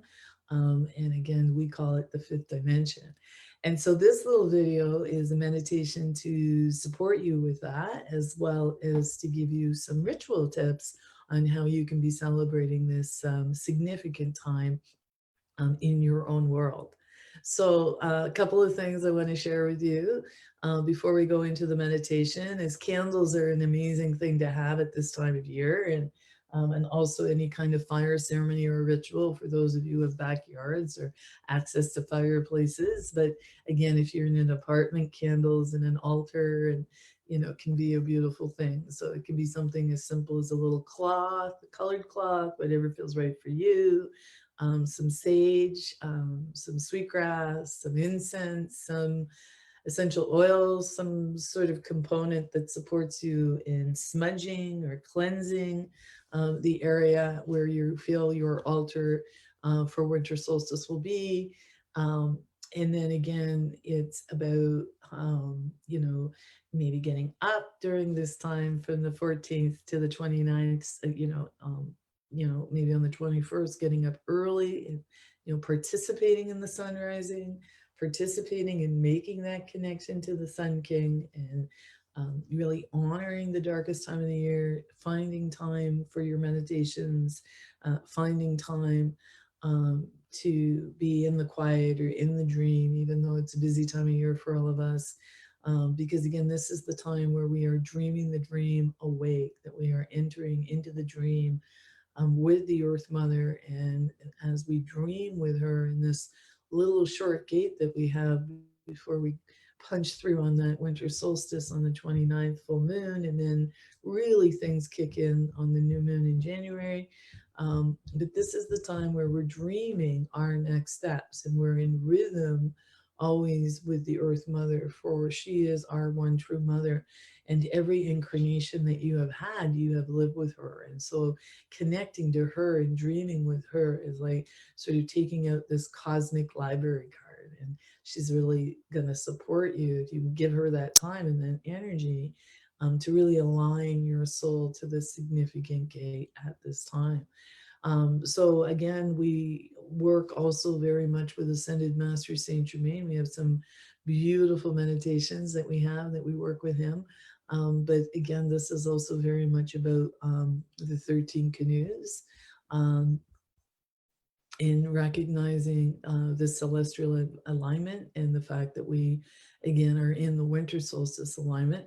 But we're also in the time of the purple canoe, which is also very much in the 13 canoe tradition, very much about gratitude, and very, very much about through gratitude and humbleness, then, you know, we will be given the teachings and the wisdom that we need for our journey as we go forward. And so again, here we have the purple canoe, and again, it's very much about gratitude and appreciation and offering and humbleness. And so again, I just gently remind you about that in your meditations, and to use Ascended Master Saint Germain in the violet fire, particularly if you feel that you're getting a little caught in the birth canal, because again, in our tradition, we are not our feelings. And so if there's, you know, some hard feelings or things coming up, then just be aware that you're not your feelings, and that we are scraping the barrel of the soul's karma so that we can get ready again for this amazing time and alchemical time that we are entering in. So another great thing that we like to do is also to take candles and then take a small pen and then write one word. So if you're concerned for abundance, you could write the word abundance, or unconditional love, or wisdom, or it's sort of like one word prayer intense that you can write on the candles, and then again light them and see how they burn and support you in your journey. Other great things to do is to have your winter solstice baths or showers, where again candles are always a big part of this time of year. You know, some essential oils, some Epsom salts, some apple cider vinegar, in particular half a cup with some Epsom salt, and some essences can be helpful, because again, there's a lot of processing. And so again, these kinds of ceremonial baths support you, or even showers. And again, working with the violet fire, we always are chanting, I am the being of the violet fire. I am the purity goddess desires. And we chant this over and over and over and over again. And again, it really continues to support us and moving into the higher vibrations and just cleansing our emotions, our minds, and continuing coming back to center, coming back to that sacred circle and that sacred wisdom within ourselves. And so these are a few hints or thoughts that we have. Other offerings can be when you go outside and you connect to the earth, to offer tobacco or sage or corn or some sort of organic offering, even a piece of, you know, a little strand of your own hair. But again, this is our energetic handshake that we are making to the natural world. And again, we always say, I am open, I am willing, I am worthy of receiving, I trust, I surrender, I allow, and I let go.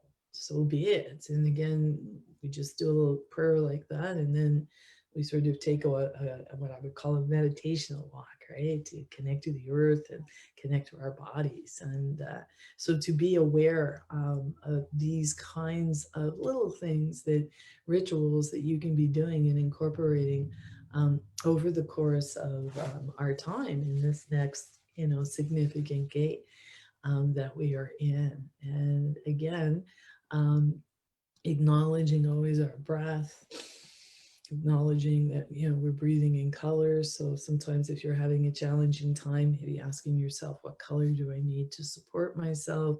And always remembering, you know, that you are the tree, right? And so as you're breathing in those colors to the top of your head, you're always imagining it coming into every cell and every part of you, and you're always grounding yourself to the heart of the Earth Mother.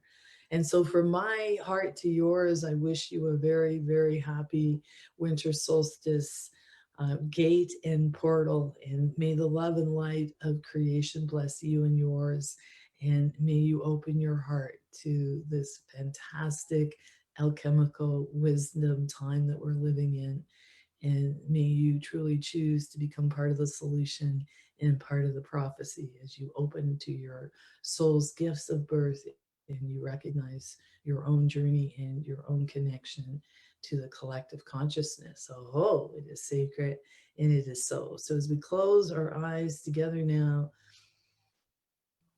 as we give thanks for this opportunity to learn and grow together, as we honor the winter solstice gate, as we imagine above our heads now a gold and liquid light speckled with the many colors of the rainbow.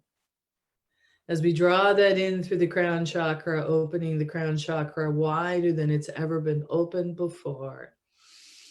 With deep water breaths, as we imagine that gold and liquid light speckled with the many colors of the rainbow as it comes into your head, your neck, your shoulders, your arms, your hands and fingertips, the upper and lower back, the chest, the stomach, the abdomen, into the thighs, the knees, the limbs, the feet, out through the bottoms of your feet, and into the center of the earth. And as we continue to breathe in deeply, physically, mentally, spiritually, and emotionally, as you imagine at this time the beautiful golden liquid light speckled with the many colors of the rainbow, as it has come down through your physical form, and you have grounded it now to the heart of the Earth Mother, like the roots of the tree.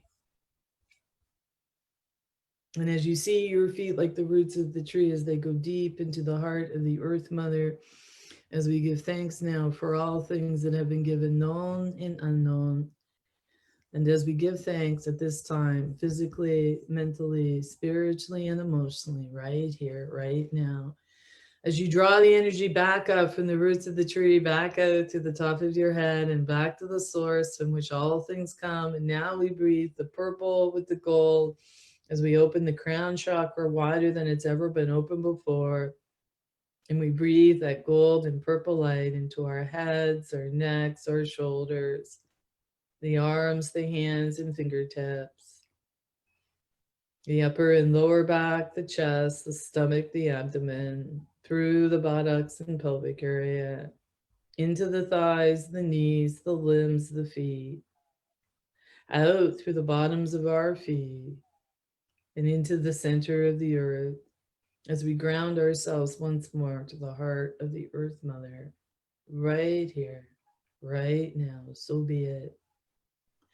And as we breathe now from the center of the earth, the living, breathing library that is the Earth Mother, as you breathe the gold with the purple, as you draw it up through the roots of your tree, as you bring it into the abdomen, the center of the emotional body, as you see it as a purple and gold light, as you expand it out from your center, as it ignites the golden sun within your heart, and the two lights merge as they become one light, one truth, one song, one harmony, one purpose, as you are surrounded by the gold and purple of your own energy field. And as we invoke the presence of the universal Mother, Father, God, and ask to bring forward that which serves your highest and greatest good on the deepest of all levels. And as I give thanks to be of service, as I ask to be a clear and open conduit for the universal Mother, Father, God, right here, right now, so be it. And as we breathe in deeply now, as we keep breathing in that gold and purple through the crown chakra and through our whole being, grounding ourselves again through the roots of the tree, as we sing our names together now 3 times. Gaisheda Kheawok, silver feather. Gaisheda Kheawok, silver feather. Gaisheda Kheawok, silver feather. And with me now, I am open. I am open. I am willing. I am willing. I am worthy of receiving. I am worthy of receiving. I trust. I trust again. I trust once more. I trust. I let go. I let go. I surrender. I surrender on all levels. On all levels. And in your mind's eye now, I want you to imagine a beautiful door, golden door. As we open that door, as we come once more into the beautiful garden with the golden sun, the emerald green, and the blue sky. And as you come into this beautiful garden, you come to a beautiful violet fire as we see all of the sentient beings of the one light, the one truth, the one song, the one harmony, and the one purpose with us. And as we acknowledge this amazing violet fire, we honor the garden of remembrance, and we acknowledge that we are here with our brethren, whether or not we know it or not. And we acknowledge this moment as we are welcome to the sacred circle of the winter solstice, Saturn Jupiter conjunctions with 0 degrees of Aquarius, as we open our hearts and our minds to our next steps as a soul. And in your mind's eye now, I want you to imagine you stepping into this violet fire in this moment in time. As you step into the violet fire, and we sing, in her name, in her name, in her name, in her name. And as you come into the violet fire, as we acknowledge Ascended Master Saint Germain and Archangel Zekiel and all who serve the seventh ray, we of the seventh ray, and as we acknowledge that, we ask at this time to transmute all that no longer serves you and align you to the highest possible vibration in accordance to your divine plans and purposes. And as we do that now, as we imagine the white with the purple, as we just gently chant now, I am the being of the violet fire. I am the purity goddess desires. I am the being of the violet fire. I am the purity goddess desires. I am the being of the violet fire. I am the purity goddess desires. I am the being of the violet fire. I am the purity goddess desires. I am the being of the violet fire. I am the purity goddess desires. One more time.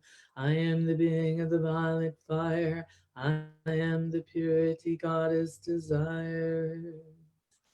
And as you imagine now stepping out of the violet fire, as you are bowed to all those who are there, and we celebrate this amazing time. And as you come out of the violet fire now, you just find a comfortable place within the sacred circle in the garden. And you imagine now the whiter than white light as it comes into every cell and every molecule. And again, say to yourself, I am open, I am willing, and I am worthy of receiving. I trust, I surrender, I allow, I am open, I am willing, I am worthy of receiving. And as we continue to breathe in that whiter than white light, speckled with the many colors of the rainbow, you can chant, if you will, in her name, in her name, in her name, in her name, in her name, in her name, in her name, in her name, in her name,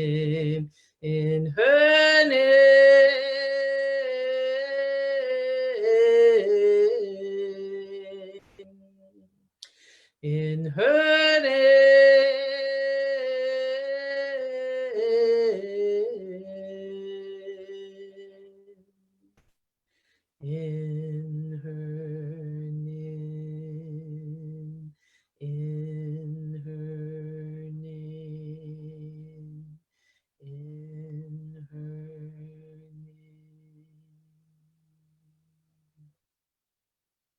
And as you take deep breaths now, as you put your hand on your heart, and just check in on one word. How do you feel? It's the first word you hear. And breathe now the white with the pink, representing unconditional love and acceptance. As you breathe that in, as well as whatever word you heard, not analyzing it, just trusting. As we breathe the white with the pink, as we imprint now that unconditional love and acceptance, and that word that you got, as we breathe in the safety, as we breathe in the trust, and we breathe in the strength, as we imprint this now with the white and the pink, with deep inhalations, as you imprint that on your head, your neck, your shoulders, your arms, your hands and fingertips, the upper and lower back, the chest, the stomach, the abdomen, into the thighs, the knees, the limbs, the feet, out through the bottoms of the feet, as you ground yourself like the roots of the tree once more to the Earth Mother. As we give thanks, as we look around the garden, as we see all of the sentient beings of the one light, the one truth, the one song, the one harmony, and the one purpose. As we give thanks for the sacred circle that our heart knows that we are a part of. And as we bow to all of them, we walk right now towards the garden path to the golden door. As we get to the golden door, knowing that we are returning, we look down and we see that the Winter Mother and the Great Sun King have left us a solstice gift.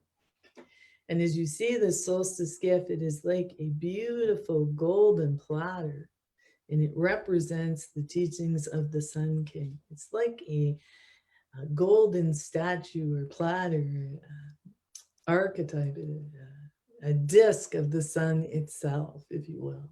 And as you take that disc of the sun and you bring that into your heart, as you bring the teachings and the blessings of the sacred masculine into your body, physically, mentally, spiritually, and emotionally, as we just chant love, love, love, love in your mind, as you imprint this unconditional love and teaching of the Sun King through the solar disc, through the connection to the great sun, the great central sun. And as you honor this now, as you imprint the sun disk on your heart, your chest, as you see many of them coming into your body, your throat, your head, your brain, your eyes, your shoulders, your arms, your hands and fingertips, the upper and lower back and spine, the stomach, the abdomen, the arms, the hands, as there's no part of you that's untouched by this, as you imprint this wisdom and teaching through the buttocks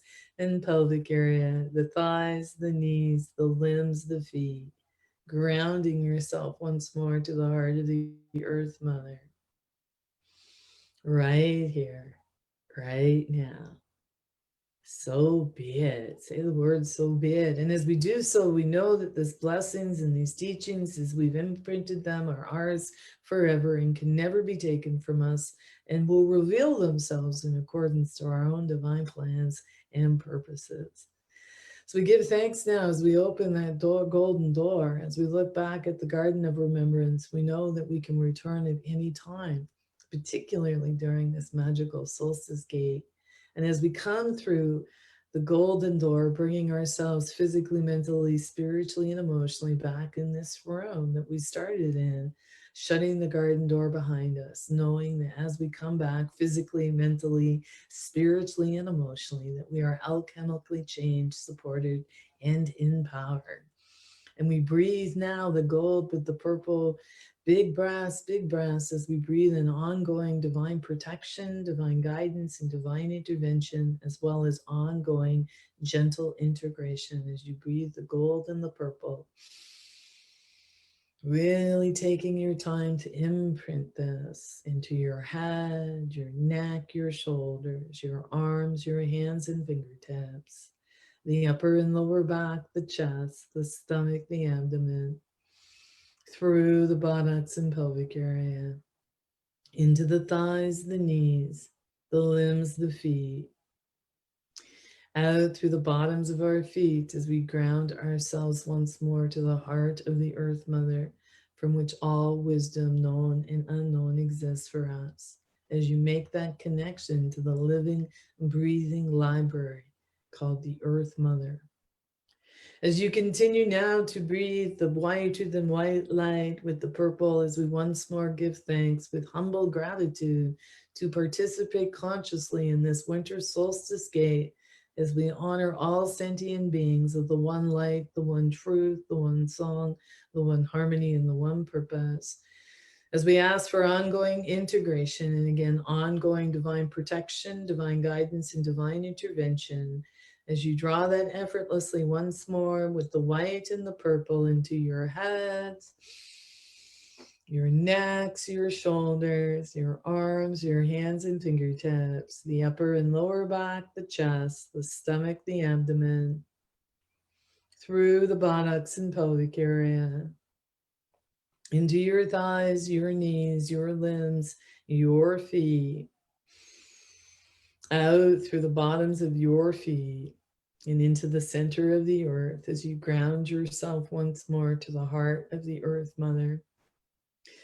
As we give thanks now for all things that have been given, known and unknown, as you breathe either the purple and white or whatever color is right for you, as we draw that in one last time, through the top of our head, through the bottoms of our feet, as we have deep, humble gratitude for those who have come before, for all that we have learned, and for all that is to come.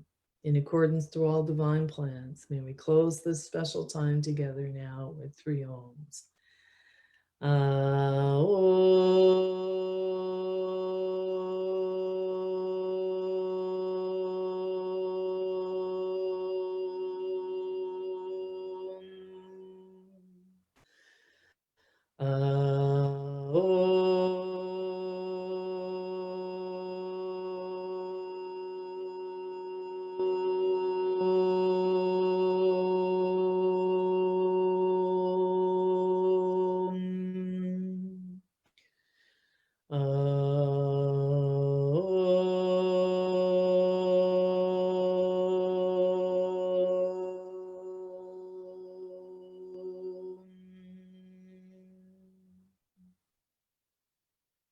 And moving your hands and feet and your head from side to side as you rub your hands together, as you place them over your eyes. Give yourself a big hug. Maybe snap your fingers a little bit if you feel that you're still in the waking, living dream.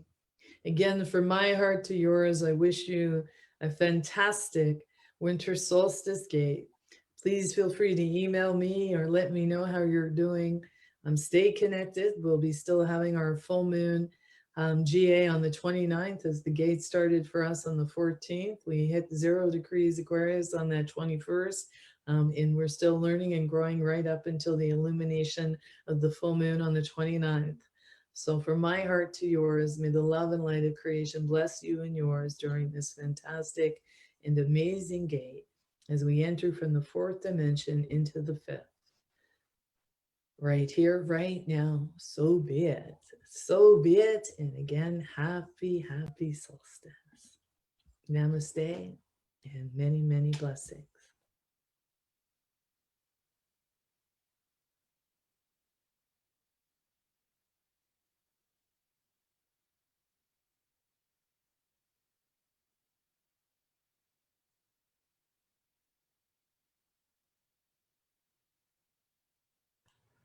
Okay, everyone. Thanks for hanging in there. That was beautiful, worth waiting for, and I'm so glad that we could show that to you, as Gaisheda couldn't make it. Linda, we still don't have sound or picture from you. Goodness gracious. What a shame. We'll have to, I think, reschedule something with Linda, maybe before the new year. The info will still be relevant because the Jupiter and Saturn conjunction, of course, it's, exact today, but as we've talked about, all throughout this last month, or at our Brave New World Symposium and then the last few sessions here, that it lasts for, 20 years or even the 200-year air time frame. So they're well worth looking at, and I will get Linda back on at some point. So we can look at that. So stay tuned for that. It will be another live event, probably just on Facebook at this stage. But so with that, I would like to, if any of the agents want to chime in just now, unmute yourselves and come and say goodbye. I can see a few of you on there, but maybe you're kind of not there and there. So yeah, I'm just so sorry we can't get Linda on. It's a blackout with Dear Agent 360. Many of you do know Linda is like the expert on the Sabian symbols, has written the book that many of us have, and she knows all of them off by heart, and we love her work dearly. So, oh, Linda. Anyway, we'll get it working at another point. So for now, from the Cosmic Intelligence Agency, I want to thank, who am I hearing there? Oh, it's me, Yuli. I want to say thank you very much to everybody and wishing them all a happy solstice. Thank you from me. Yeah, thank you, Tara, for being involved, and thank you, Louise, who's still here, Cassandra, Demetrius, Alex, who was our host, Olga, who was on with me earlier. So look back at all the videos. There's quite a lot. There's, I think, nearly 12 hours worth, or 11 hours, I think. So plenty to go back on. And even to, let's say, watch this meditation with Gaisheda again, just wind back the live videos. The video that we did before that was 6 hours long is taking ages to render. So it's at 99%, which will take just as ages to put up on YouTube. So anyway, just I'd say rewatch them on Facebook for now, and we'll put them on as soon as we can. And I will keep in mind, I have the guest list, and I'm going to keep an eye on the shares and the people that are paying most attention to what's going on. And I will be in contact and announce the winners for our membership. And as you can see, our agents are amazing. They all have specialties in wonderful content. We have the program for next year, which is 2 new webinars a month. The first ones coming up are with Bernard Duchatel from France, who is going to be talking about the more Eastern traditions of Rahu and Ketu. Then we have Alex Trenoweth, who is going to do a webinar on harmonics, followed by, I think, Tara on asteroid goddesses, or you've picked 2 in particular, I think. I think it's Juno, if I remember. Anyway, stay tuned for that information. Later in March, it will be Andrew Smith about the Ceres and Pluto square that will be happening at that time. And the rest of the program will be unraveled. So it's a great time to join. Do yourself a favor, learn some really good astrology with us. There's also the Brave New World Symposium, which has 19 amazing episodes there, from people like Michael Luton, Bill Meridian, Isan, who you saw before. Who else do we have on there? Forgetting the names. Olga Morales, Rose Marcus, and there's lots of really great content. So check out the website for what you receive there. And Yeah, support the CIA. That's the best thing you can do for us, so we can do more of this thing. And we, as you can see, we're very international. We're very, let's say, old and young, and all those variations in between from around the globe, around the world, and around the clock, we like to say. So, yeah, do support the CIA, and we look forward to the world of astrology of 2021 as we get stronger as a community, as astrology grows around the world. It's very exciting for all of us. So let's keep the standards high, everybody. And I thank you very much for being here with me over the last few hours. And happy solstice. Let the light in, and we will all survive well. So thank you all, and we'll see you next time. Happy solstice.